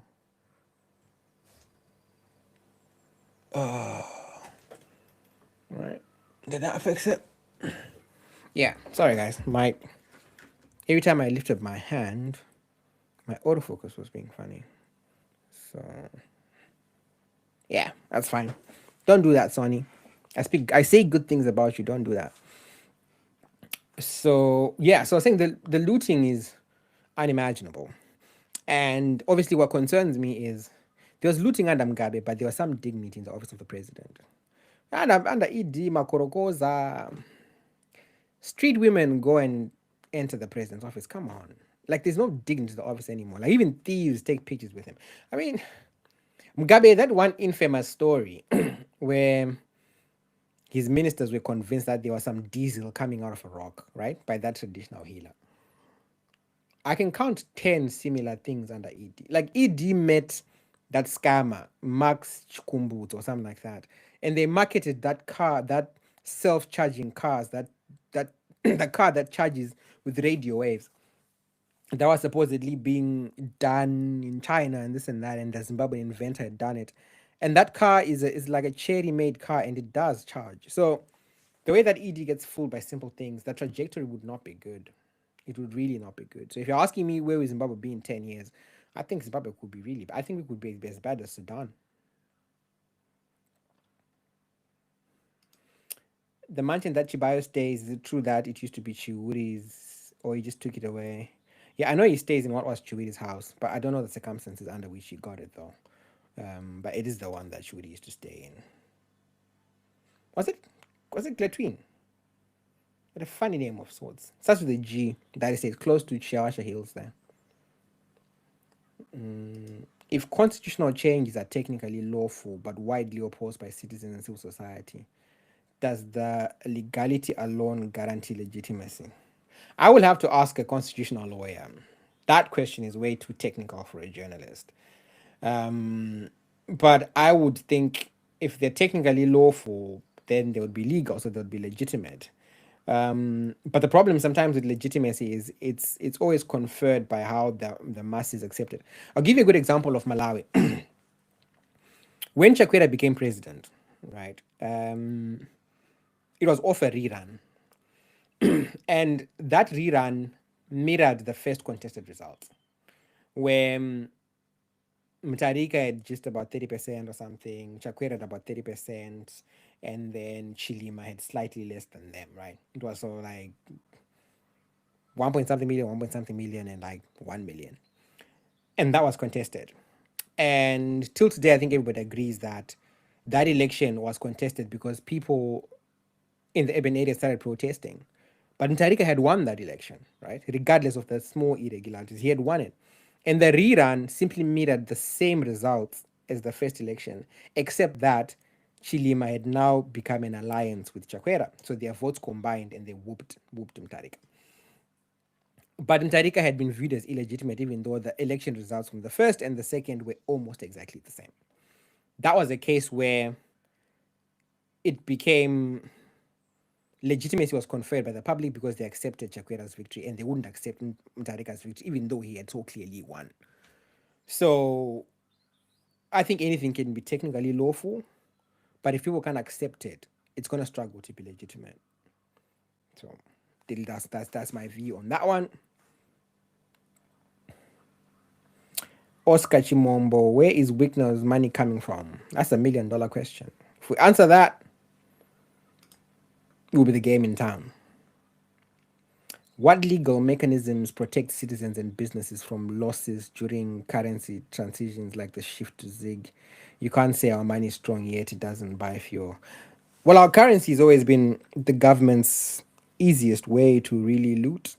You can wake up today and all your money now represents a different kind of value, and you can't get what you put in. So, but I think every time there's been a court challenge by people who've lost reserves because the government has shifted the currency or done anything, they've never really won it, even though there are mechanisms to protect them from that. Which is why I think whatever currency Zimbabwe has, as long as there's no confidence in it, it can never really be. Even if we wake up today and zig and buy fuel, the problem with money is because money's value is perceptive, and as long as people don't perceive that Zimbabwe zig has got value, it's not going to work. So even when bond notes were tied to some loan with Afri-Exim Bank, and people still didn't really accept them like that because they always thought like, yeah, well, they're backed by that facility, but who knows what you'll do with the 200 million. So ZIG is backed by the gold, but who knows if the gold is there? And what if they wake up and that gold, they decide to use it for something else? Because arbitrary decisions are something that our government likes to do. So that's why it's going to be a challenge with ZIG, Mr. DJ. Let me go to TikTok. I haven't really answered a few other questions. Let me see. Can ED bump off Chiwenga? I'll take it that was a typo. If it wasn't a typo, I would urge that you just be mindful that TikTok can be a bit iffy with the use of profanity, so we don't want to tank the live. But back to can ED, I don't know. He's had opportunities to do so, but it's not necessarily easy to. You can't just solve your, or you can't just off your rivals, and send them to the grave because you want to be president. All the other soldiers would think you want to do. Do I think would Edie love it if Chiwenga was not here? Yeah, he would. But can he try and do that? No, that could cause issues. That could cause instability, because all the other generals wake up and think, "What are you doing?" Maquita asks on TikTok, do you believe a leader should be fearless like Job Scala or the late Morgan Tsvangirai? Yeah. The thing with Tsvangirai is he did not ask anyone to walk a path that he wouldn't walk himself, right? So if it was a protest, he will be there. If it was anything, he would be there. It's not the same with the current leaders we see now in the opposition. I think you have to be fearless when you're an opposition leader because you're dealing with a very brutal regime that really has a thirst for blood and is always willing to take people out. Excuse me. Uh, Oscar has asked a question that was also asked on YouTube. Oh, okay, it's the same Oscar. Yeah, I mean, we've been looking at his millions, been looking and looking, and the day we have an answer, definitely we'll answer. His money is not coming from tenders. He does do a lot of big tenders in Mozambique, in Malawi, in Zambia, in Tanzania. So he does have companies that do legitimate stuff, right? He does have those. Whether or not they can produce the kind of money that he has is something different. There is a story that goes around about how, when he was in prison with a guy called, Simon Man, the guy who was trying to do a coup in Guinea, and then they were arrested in Zimbabwe, right? When they were going to go and do that coup, and the guys arrested were doing that coup, those arms dealers and stuff. They were in jail at the same time as Wickner and shared a cell. So he does have connections that run that deep. Chatile says Nkobo was Ndebele, Washington was Ndebele. I did say that. So was Coupe. So yeah, we have to investigate where Wicknell's cash is coming from. We do. We do. Ja baby, Komunota out here going live. Yanga to Porta. I'm sorry about that, man. The thing is, it's so difficult because I have to go live on days that I don't have work. So that can be a bit tricky. So I know last week I did like a number of lives, but then we then had this situation where I was at Stoke City on Wednesday. I was in the Europa League shooting my first ever game in Europe on Thursday. Fenerbahce and Nottingham Forest. I was then at Wolves versus Aston Villa on Friday. I was then at Newcastle versus Everton on Saturday. Then I was at Nigeria versus Ghana on Sunday. And then yesterday was the press conference for the FA Cup. So I was at the press conference for the FA Cup, right? So only today is the day that I've been free.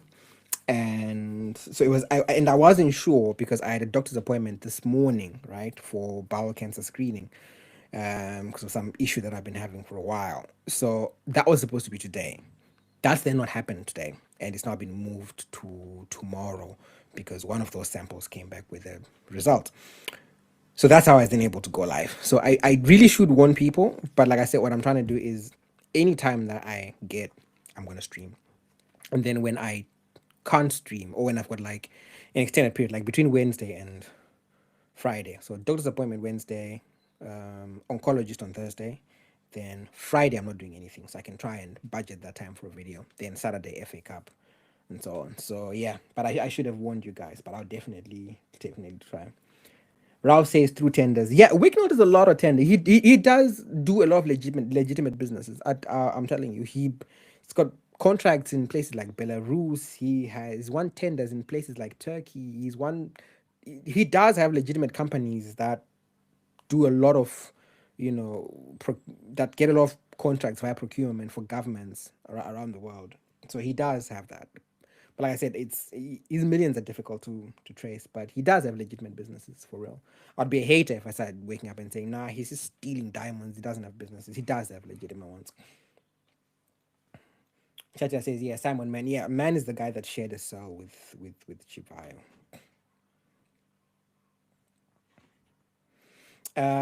Nox says, what will be the breaking point, in your opinion, on YouTube? So I think the breaking point will be when Zimbabweans have got nothing left to lose. Like what Mr. DJ said. I think when everybody's now lost everything, I think that will be the breaking point. I think that will be the breaking point for sure. That will be the breaking point. When did you last go to Zimbabwe? I was lost in Zimbabwe when my brother died. When I was burying my brother, 2024.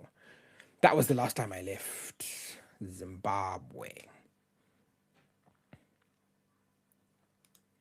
Right. Mr. DJ says, true, the parliament is a hogwash. We don't have an intelligent leader. I don't know why people concat alleged war heroes with good governance. We're going nowhere. At least have a heart to your people. Yeah. What are the chances that SA will involve Interpol in extraditing the Malotis and G6? So SA said they're involving Interpol on the Maloti issue. They said that a while ago. But I don't really... I think at the time when they said that, right, I did say I was hesitant because I know South Africa and saying they've done something and they haven't. They did it with Bushiri. They ran to say, we've engaged Interpol, Bushiri is now wanted by Interpol. And that time Bushiri was throwing a braai in Malawi with officers. Even had police officers guarding his gate because there had been an abduction attempt. So I don't know. I don't think they've said they're doing it on Maloti, but I don't know if that's true. I don't know if they can even pull that off as well. So yeah, on G6 it's a lot more complicated because the thing is, from my understanding, he has availed himself. They know where he is. So you'd have been very surprised that what they're saying I'm wanted, they know where I am. I haven't skipped trial or anything. I haven't skipped appearances. So it's wild. So yeah, and that's the thing with SA police, right? Is they say they took a good game, but they never really do anything. Mr. DJ says on Chatunga, if the state wanted to help him, wouldn't they have already? Because we all know South Africa bends over for Zanu PF. Yeah. So with that one on Chatunga, Grace reached out to ED. ED reached out to Ramaphosa. Ramaphosa took some time to think about it. Ramaphosa eventually came back to say, look, it's a legal process. Let's just allow the legal process to go forward, and we'll let the chips fall where the chips will fall. That was the stance. So SA has been a lot more like, hey, it's a legal issue. But then there's other big players involved, like AfriForum, who really want to stick one on Mugabe, So that's what's making it complicated. Tindo says you have to give Zanu credit when it comes to instilling its ideology and core values within its members. I once asked on Facebook what are the core values of CCC, and all they knew was Chamisa Cheta Cheta. Yeah, I think we spoke about that earlier, where we said there's a crisis of ideology in the opposition. There's also like generally a crisis of identity. So ZANU-PF is good at what it does. It's yeah. I I like to call it bundugle. If you guys know what bundugle means, right? Twisted genius. That's ZANU PF for you. Twisted genius. Bundugle. Nuh said, get that checked out. Lost my father to bowel cancer in 2021. I'm sorry about your dad, man. I'm sorry. But yeah, look, I really am taking steps to get treated. So I think I'm going to be okay. I'm very confident I'm going to be okay. We'll see what doctors say and stuff, but I'm going to be okay. Definitely promise you I'm going to be okay. I ain't going anywhere anytime soon.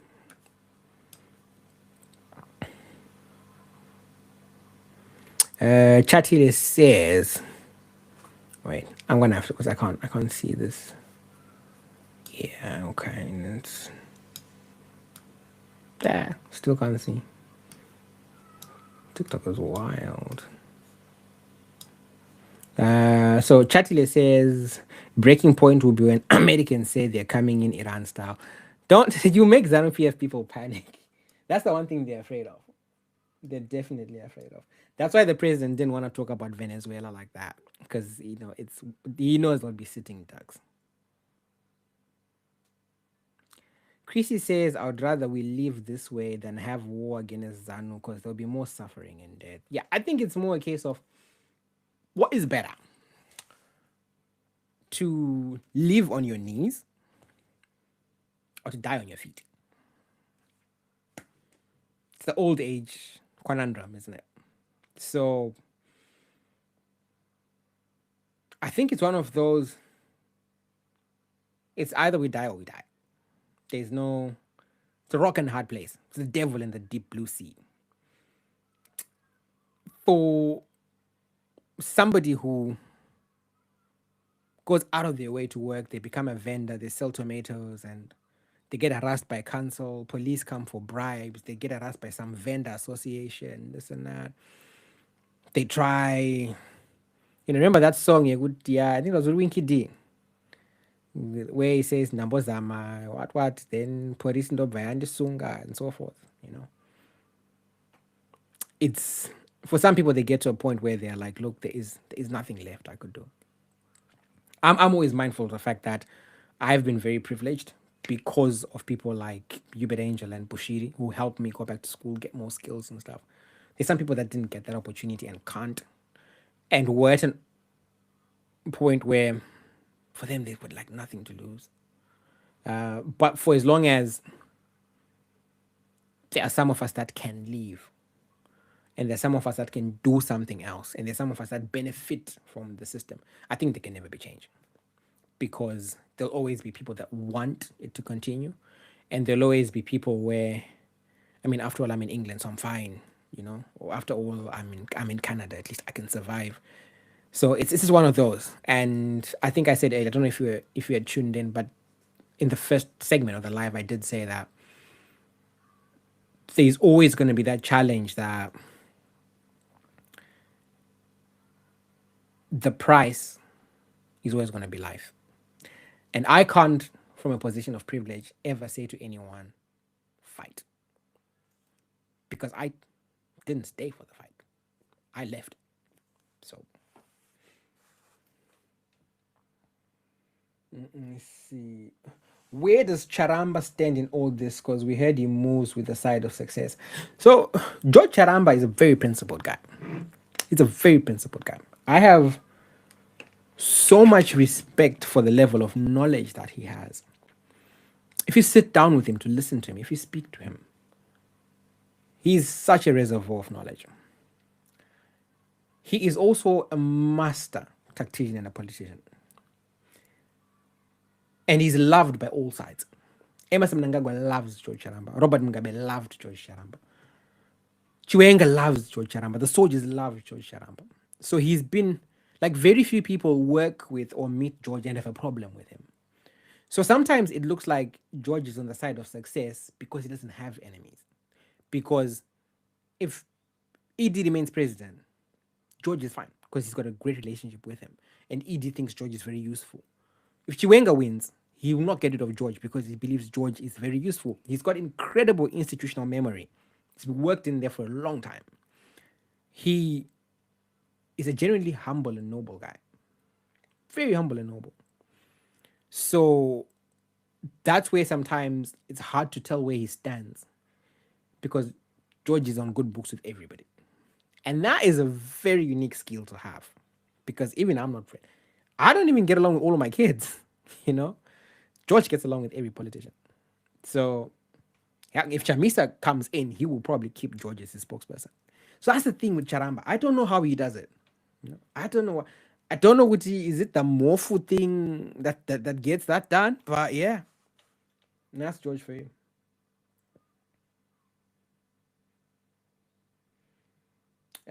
New build buyer says the level of construction in Zim post 2023 is astounding. Better to do Ziripo. Yeah. I mean, a good thing when you see it. There's a lot of buildings going on. There's a lot of malls being built, roads. Yeah. Do people want better? Definitely. Carl Joshua Tinodawanu. I remember Carl once had a beef with Wicknell, didn't he? That was pretty. And I saw a joke on Twitter where people were saying when Carl was fighting with Wicknell, it was even their names were poetic because Wicknell is Wicknell Munoda Ani Chivayo and Carl is Carl Joshua Tinodawanu. So Munodani Tinodawanu kind of thing. I laughed when I saw that. And Carl says, irony is Zimbabwe is great house of stone or rock and a hard place. Yeah. Maybe there's something in the name, you know. There is something in the name. Everybody's in between a rock and a hard place. And Zimbabwe's name, it's something in between a rock and a hard place.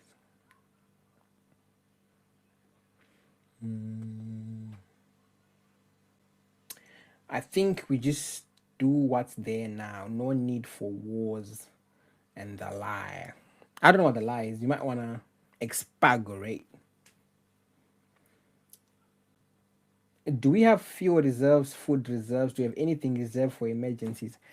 Our emergency response is decent in Zim for critical disasters. I think it's okay. Do we have food reserves? I don't really know. Fuel reserves, we tend to run out of fuel here and there. I wouldn't be surprised if we don't. But I think we can handle a lot of things, especially with help from the military. The military is very organized, which is why they're almost always whenever there's a flood or this and that, they're always the ones we rely on to do something. So I haven't been on YouTube. Let me look back on YouTube again. Yeah, Mr. DJ says, other intelligence arms of US, China, UK operate outside their borders. But in Zim, they just beat people. Yeah, but the CIOs are mad. Like, the only thing they can do is beat up people. They don't even gather intelligence properly. It's wild.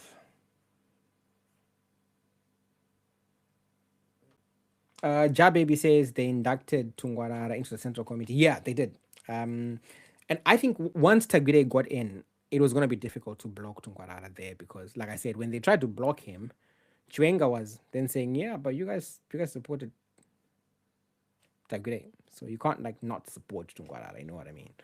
So that's happened. Tungwarara hopes to be president someday. Absurd as that sounds.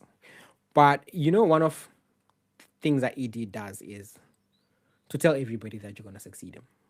Right? So he's told Mtsvangwa, no, you'll succeed me. He's told the same thing to Tungwarara. Said the same thing to Valerius Banda. He said the same thing to Sanyatre. You'll succeed me, you'll succeed me, you'll succeed me.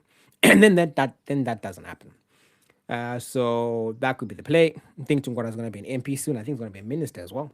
So fuel prices are already on the rise due to the war. Yeah, that's the thing with this, with all of this, where the price of war is just costly, man. It's just costly. I'm just going to check one more time if we have any comments, any questions on Facebook. I mean, I'd be surprised if we did. People on Facebook like they watch, but they don't ask questions. They don't ask questions at all. We should actually consider kicking them out. We should, shouldn't we? We have to, because they don't really join in. Yeah, there's been no questions, so should let them be. They've watched though, which is quite incredible. Anyway, back to the TikTok, guys. Do you think Joaquim Chivayo's move into politics is a strategy? Yeah. The best thing you can ever do if you're in business is to be in politics. That is why a lot of you would be shocked that white businessmen in South Africa actually help fund the EFF. And they help fund the ANC, and they help fund every political party. Some of your favorite billionaires from Zimbabwe fund both Zanu PF and CCC. They have to. Because when either gets into power, you need a track record with them. So I have no doubt. I don't think Wikno Chibayo wants to be a politician. He prefers business and money. But to protect his business and money, he is going to need at least allies in politics. And sometimes you need allies that have more to lose than just money. So I think that could be the strategy. But that's me guessing. So it's not like me saying this is a fact. This is just me analyzing it. That's great. Is the bill? Yeah, I think the bill's gonna happen. I don't see how it's gonna be stopped. Kenny Rukovo watching from Canada. I don't know how to pronounce that. But yeah, thanks for tuning in from Canada, man. Definitely, we appreciate it. We totally appreciate it. I'm a bit of apple juice, guys. I've been talking now for 2 hours and 5 minutes. Yeah, that's a long time.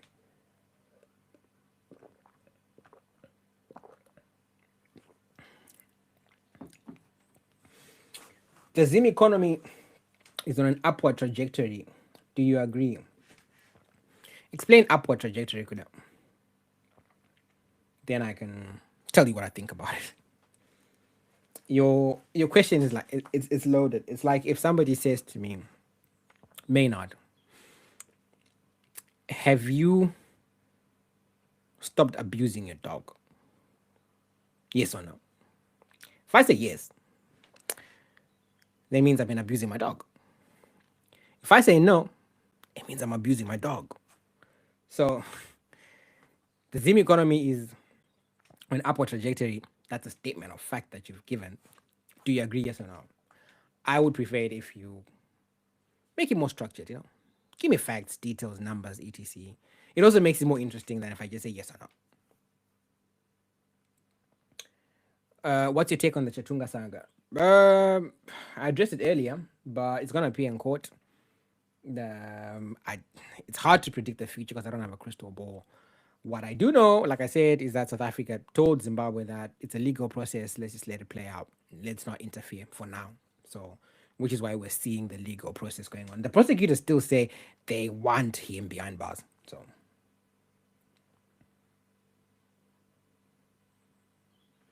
who do you think might be a successor, Kuzano? It's difficult because Edie wants to be president post 2030.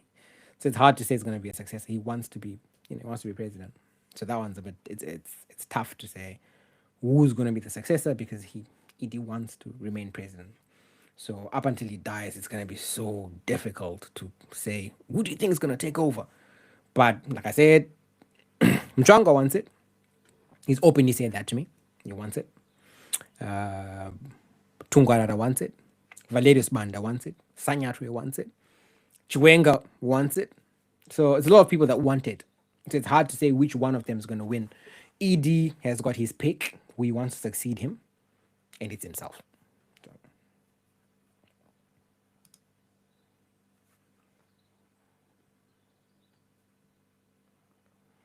Yeah. Thank you, Pastor Kuda. I like that. So Pastor Kuda says upward trajectory, lots of construction and amount of brand new cars, signs of disposable income.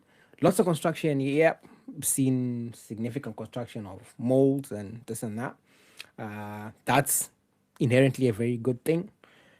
Brand new cars, hard to separate, especially with the proliferation of cars being given to people. So, but that's on its own is I'd say it's a good thing. I think it's generally good that there's a lot of construction, like you say. Jobs are a good thing. Shopping malls will lead to things, improving. What I'm obviously curious about is your general income per capita is still pretty low, so the amount of money that people are per person they're getting is still generally low. I think there's loads of improvement in terms of where Zim could go. There's a lot of low-hanging fruit that really hasn't been tackled. I mean, civil servants in 2016 would have been taking home about $500. It's not a lot. The general cost of living at the time would have been about, you need about $750 a month. That's gone down to about 200 something in the USD element plus the SIG. So there's been a drop off over time. Right? I know some of that crosses over between two different administrations. The average man in Zim still battles things like unemployment. That's higher now than it was in 2016. The economy is extremely informalized. That makes it difficult for any meaningful progress beyond, hand to mouth. And Zimbabwe also benefits generally from having an expanding diaspora community. Over 60,000 people moved to the UK in 2022. Same in 2023, 2024. The numbers have only gone down in 2025. So that helps a lot, But yeah, that's how I view it. You said, do you agree? Do I think those are good things? Yeah. I don't know if there's any other question related to that. Is the Zimbabwe Defense Force advancing on tech as well, or they're just focusing on guerrilla war training? They're not really advancing now.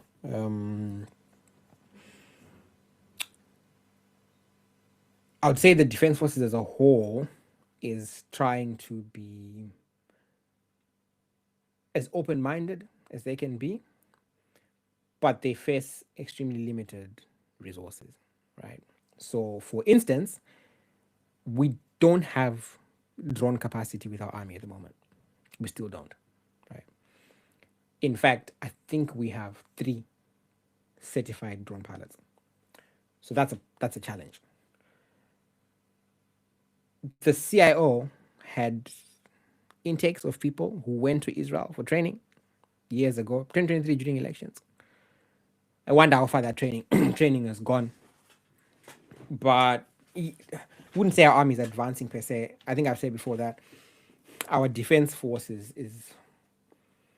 they're not the same force of 1998. And I know warfare has changed with a lot of drones and surveillance and this and that. But I mean, so it's not a bad thing that that they still prioritize the infantry.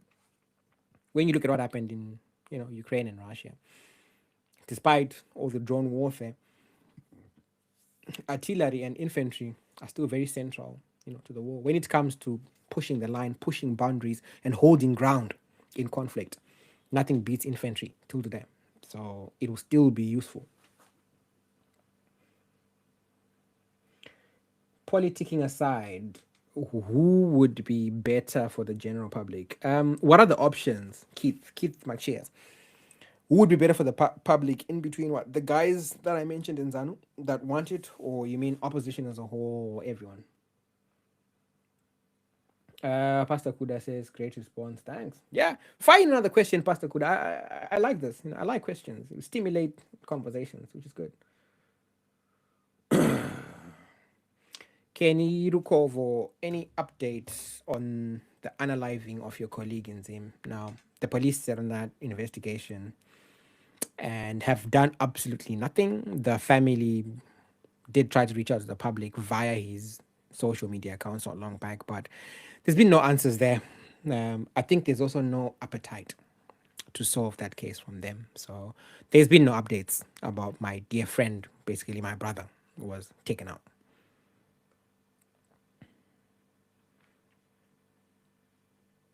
Do you think that any alleged do you think that any alleged successor putting pressure on ED might be something of value? A conflict maybe, because we all know, like Mugabe, ED won't let go of power. I don't know why they don't see that. Yeah, so I think the challenge is, as long as he's still the legitimate president, it's very difficult to ramp up pressure on him, because then you are essentially trying to subvert. So they'll do you for subversion. That's always going to be a challenge. But I think for Chiwenga, the mistake was it took him so long to realize that the battle lines had been drawn. And the battle lines had been drawn, and he needed to put on his gloves and start punching. He didn't start punching, and he hasn't really started punching, but everybody in his corner has been punched out and knocked out. So it's not him against ED and a whole army of supporters. So yeah. Nook asks, what that brings the question, how many airworthy planes does the Air Force have? Not a lot. And I think we've actually had a few of them crash in recent times. We've had a lot more accidents within our Air Force than we had in the last 20 years prior to that. And a lot of that is because of us using outdated military planes. We used to use a lot of planes that were handed over to us by the Rhodesian government. So it's that bad. Sam says United is the dynamos of the EPL. They used to be the main men. Yeah, I love United, but yeah, sadly, that is. Jar Baby says, do you think Jonathan Moy is going to come back? Yeah, I think Jonah is on his way back. Totally on his way back.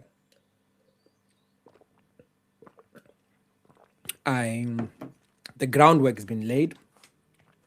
The offers have been made. I think Jonathan is on his way back. Oh, Kid says, amongst the Zanu PF guys I mentioned, I would probably, I'll probably say Valerio, because of discipline. Valerio Sanyatre, they would be the ones I'd say. They're the ones that I know personally enough to have a degree of efficiency and discipline. So if the question is of those guys, Mnangagwa is great because he's a civilian, right? You want the country to be led by civilians. And Mnangagwa isn't a grand thief. That's another benefit, you know. But Mnangagwa's kids, especially Nevo Mnangagwa, are frauds. So it creates this problem where we're going to have the same problem with Mnangagwa's kids like we have with Mnangagwa's kids, with the twins. They're monumental thieves. So that's the problem with Mnangagwa. That's why I wouldn't pick him. More for what comes with him. Similarly, Monica Mnangagwa is not very different from Auxilia Mnangagwa, right? Firebrand, sharp-tongued, crosses boundaries. So would have a repeat from Grace to Auxilia to Monica Mnangagwa. So I'd look at them as a whole to say which one of these. So with Chris, him as a person would be great as a president, but the people around him, his wife and his kids, horrible. Valerio and Sanyatu don't have the same problems, right? It's more a case of they've got discipline. But the challenge with military leaders is they can be especially brutal. But I think we agreed earlier on that people love the idea of a benevolent dictator. So if Valerio came in and he was a lot more hard-handed than Mugabe, but he got things done, I think people wouldn't mind. So that's how I see it. Makira says, who do you think is a game changer in Zim politics? Tagure. It's got billions. Billions talk in politics. Man United has been on a streak though, but watch Arsenal borrow the league. Pep for another win. Yeah, man, Arsenal is something else. But I think it's gonna come down to the game between Arsenal and City. And I hope Arsenal go to the Etihad and try and win. Because if they go and try to play for a draw and they get a sucker punch, it's gonna hurt. Mr. DJ says apparently Bellarmine is a Chimbeto. How far true is that? It's not true. Bellarmine is Robert Mugabe's son. It's his son. It's his son. So yeah. Ooh, I think I've exhausted the questions, guys. We have now been live for 2 hours and 5 minutes. That's a long time. My voice is almost gone. Jar Baby says, why hasn't Strive Masiwa ever played in the politics? Because he's loaded.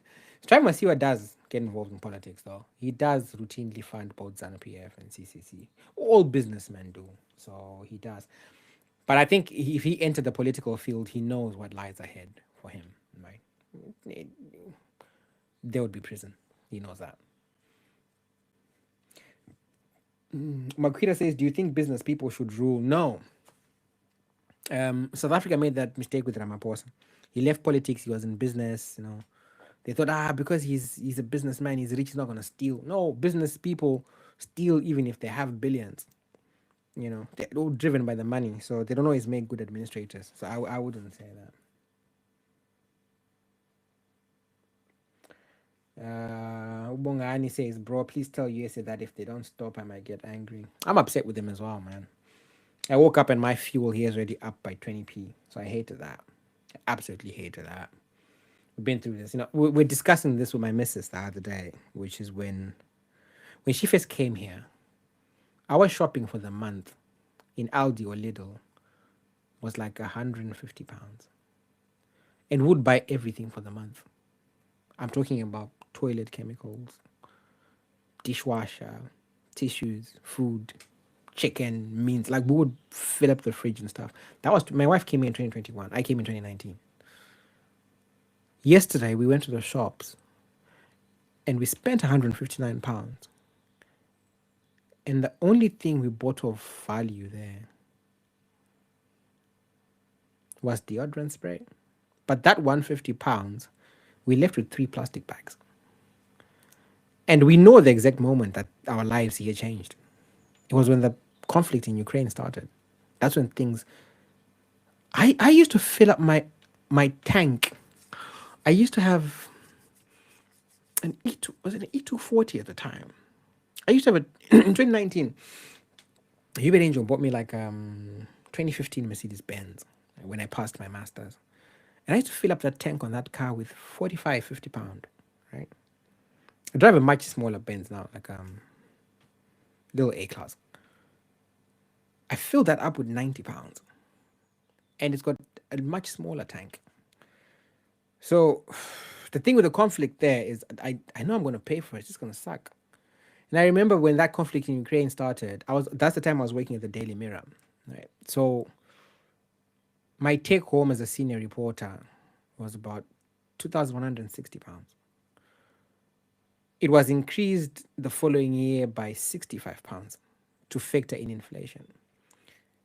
But my expenditure had it skyrocketed. When I first came to England, I used to pay £450 for rent in a 2-bedroomed terrace house. That same apartment, I drove by the other day because I was picking up an old letter of mine. And that apartment now costs $920. That is in the space of 4 years. That is mad. And that all happened around the Ukraine time. I used to pay £80 for both my for both my electricity and my gas. I'm paying about $290 now. So yeah, the whole thing with the USA attacking it really sucks because I know I'm gonna feed it. And there's no way I'm gonna make enough money from work. There's no way they're gonna give me a pay rise that covers the inflation that follows that. But what can I do about it, man?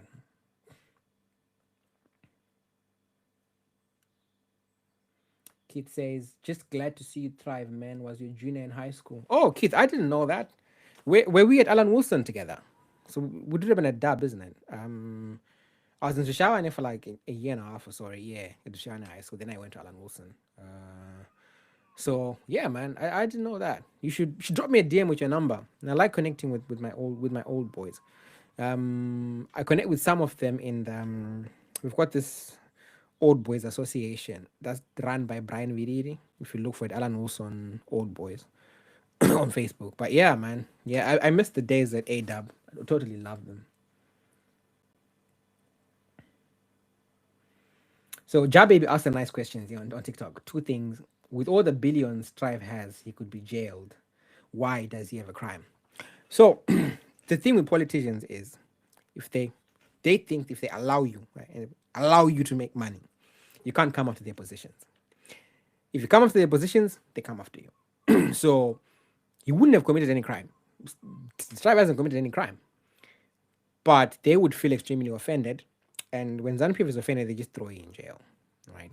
So that's their method of dealing with billionaires that want to get into political power.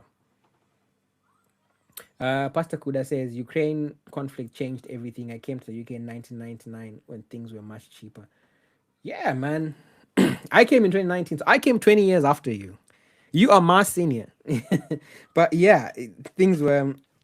I think life would have been great for you guys because when I came in 2019, things were great. So if you're saying they were cheaper than that in 1999, that would have been mad. I wish I had come during that time. I have done something here. Just give me a second, guys. I think. So one moment, guys. Yeah. I kicked the cable and turned off my key light. So yeah. Anyway, Makrita says you were at dub. Yeah, I was at a dub when who was the headmaster? Jitimana was the headmaster. I came to dub during the days of there's a karate guy called Spider. That guy could beat people up. I don't know where he went. Yeah, I was there. They had society called, was it Black Panther or Panthers or something like that? Must have been Black Panther, I think. And then if you gave them a bit of money, they'll protect you. But yeah, that's when I went to ADAB. I was at ADAB up until A level. I loved my time there. I can still do the war cry, you know. We are men of men, strong and worthy men of men. Ha, is Dangala. See, I know the whole war cry, but yeah, I was at ADAB. What's your take on church leaders and politics? X. You know, the problem with my opinions with the church is they're often colored by the fact that I think church is a joke because I'm not religious myself. And also because I've worked around, there's no church leader that I've not worked with, right? I've been in Makandiwa's house for dinner, for instance. I have sat down with Magaya plenty of times. I am a beneficiary of Uebert Angel's benevolence. I worked for Shepherd Bushiri. I've worked for TB Joshua. I know Pastor Chris. So I know a lot of religious leaders, right? I also know a lot of Catholic bishops. I talk on a first name basis with Father Fidelis Mukonori, for instance, right? So I know a lot of church leaders. And inherently, I always find that they get a lot of respect, but they're not always men of dignity. So, I mean, look at Chamisa himself is a man of God, isn't he? You know, Nelson Chamisa actually goes to like mountains and stuff and like does like all night prayers and that kind of thing. And I think I've said it before that my problem with that is Chamisa thinks he can talk to God and then God answers him back. So I've addressed it before, but my take on church and religious leaders and politics is that they're all just crooks, man. Wait, how would they feel if they allowed him? Didn't he have to go through Nkomo for the license? It's not just limited to Strive. It's limited to any wealthy Zimbabwean who comes back and wants to get into politics. They'll always do that. Oh, Baby says Coach Spider is goated. He coaches karate still. Last I heard he was a convent. Oh, yeah, nice. I'm happy to hear he's okay, man. Loved Spider. He was pretty amazing, man. He gave our school respect. So let me see if I've got anything on YouTube. Sorry, guys, I've missed a lot.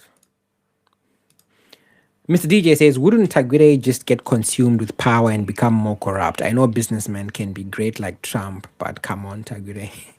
Yeah. it's it's not an endorsement on him being a good leader. It's just more on the kind of sway that he has at the minute within the party. He faced a lot of external backlash, but Sanya Trace Taguire's got could back him. Valerio would back Taguire. And I think the one thing that Taguire has is he has a very strong relationship with the military that goes back to 2008. So that's why I keep saying he's an influential figure. Fabo Johnson, Mnangagwa claims Taguire funded the coup. Would that not be considered treason? Yeah, so he did. And yes, funding the subversion of an elected government is a crime. But the problem is, he won. If the coup had failed, he would have been in a lot of trouble. He would have probably been in jail alongside the generals. But because they won, right? So the same way funding a coup is illegal, which is why Simon Mann spent time in prison in Zimbabwe, and he was planning a coup somewhere else. It's the same way Taguire will be in trouble for doing the same thing. So, sorry guys, just checking to make sure my live isn't ended. Yeah. So,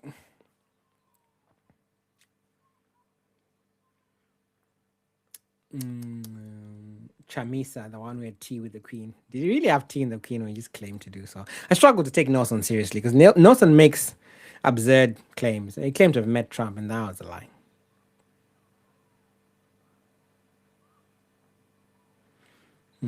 Oh yeah. Oh, Mr. DJ has answered Johnson to say Taguire made an investment by supporting the coup.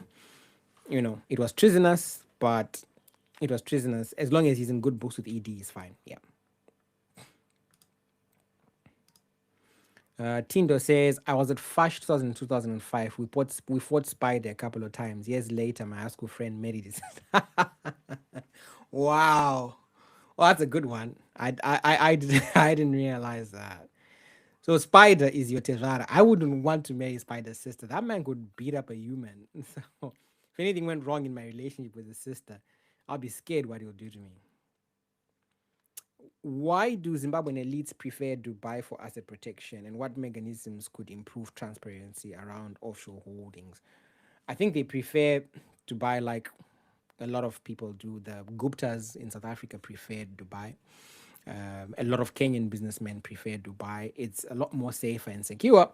In the UK, you can get done. See, for instance, Zunaid Sata from Malawi, who's now facing prosecution in England for dirty, corrupt deals in Malawi, right? So places like England could still get you done for corruption done elsewhere.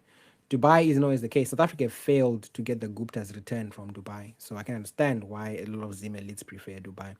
I don't think they trust places like Panama and stuff, so they feel it's always better.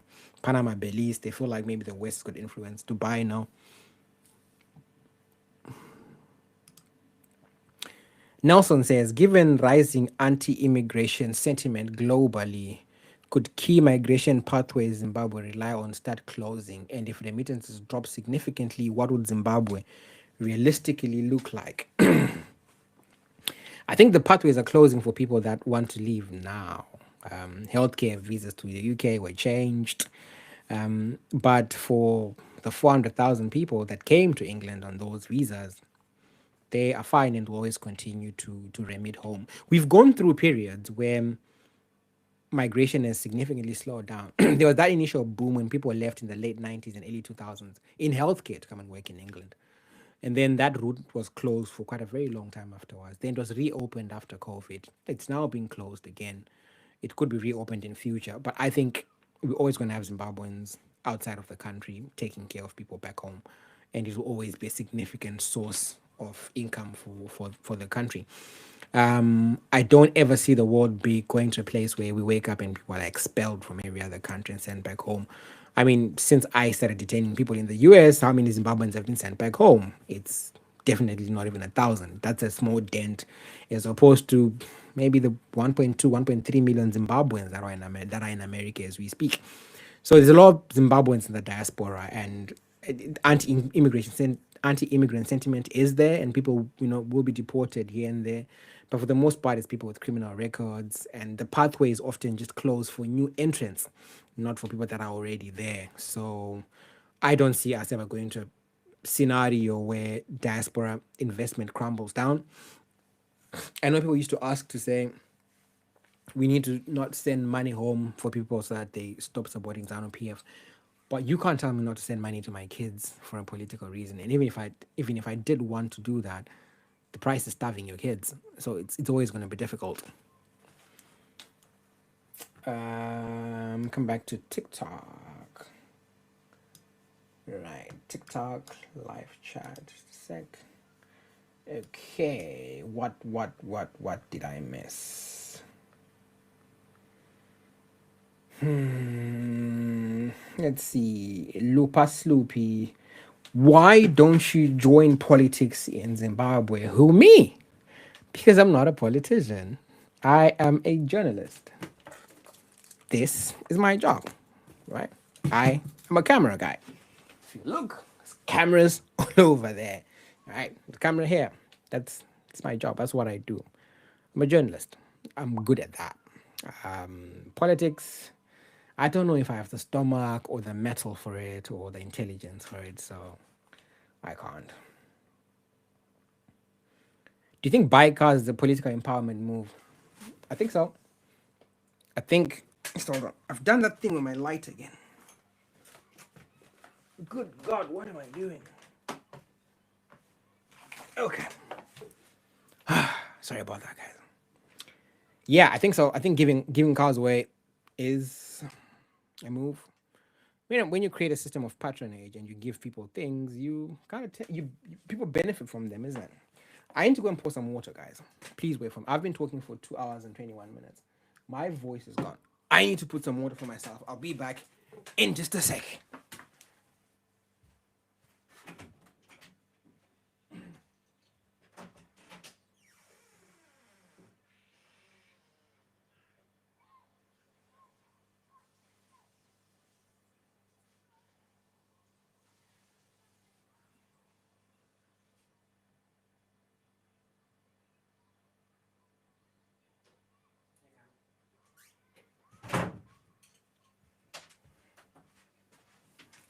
Oh, hope you guys didn't see my pot belly there. But I'm back. Sorry for leaving you for a bit, but my throat is parched.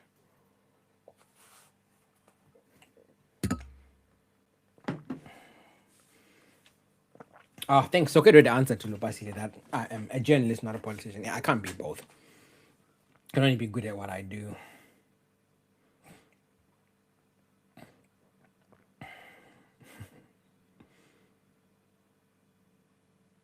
KJ says you should mute other comments. Yeah, I think I didn't see them. I'm sorry about that. Because I think when those ones came through, right, I was answering on YouTube. So I'm struggling to get everything on the prompter here, right? So I've got a screen here and a screen here so I can monitor all comments. So yeah. Akita Spider was on a terrible combination. Yeah, they were, man.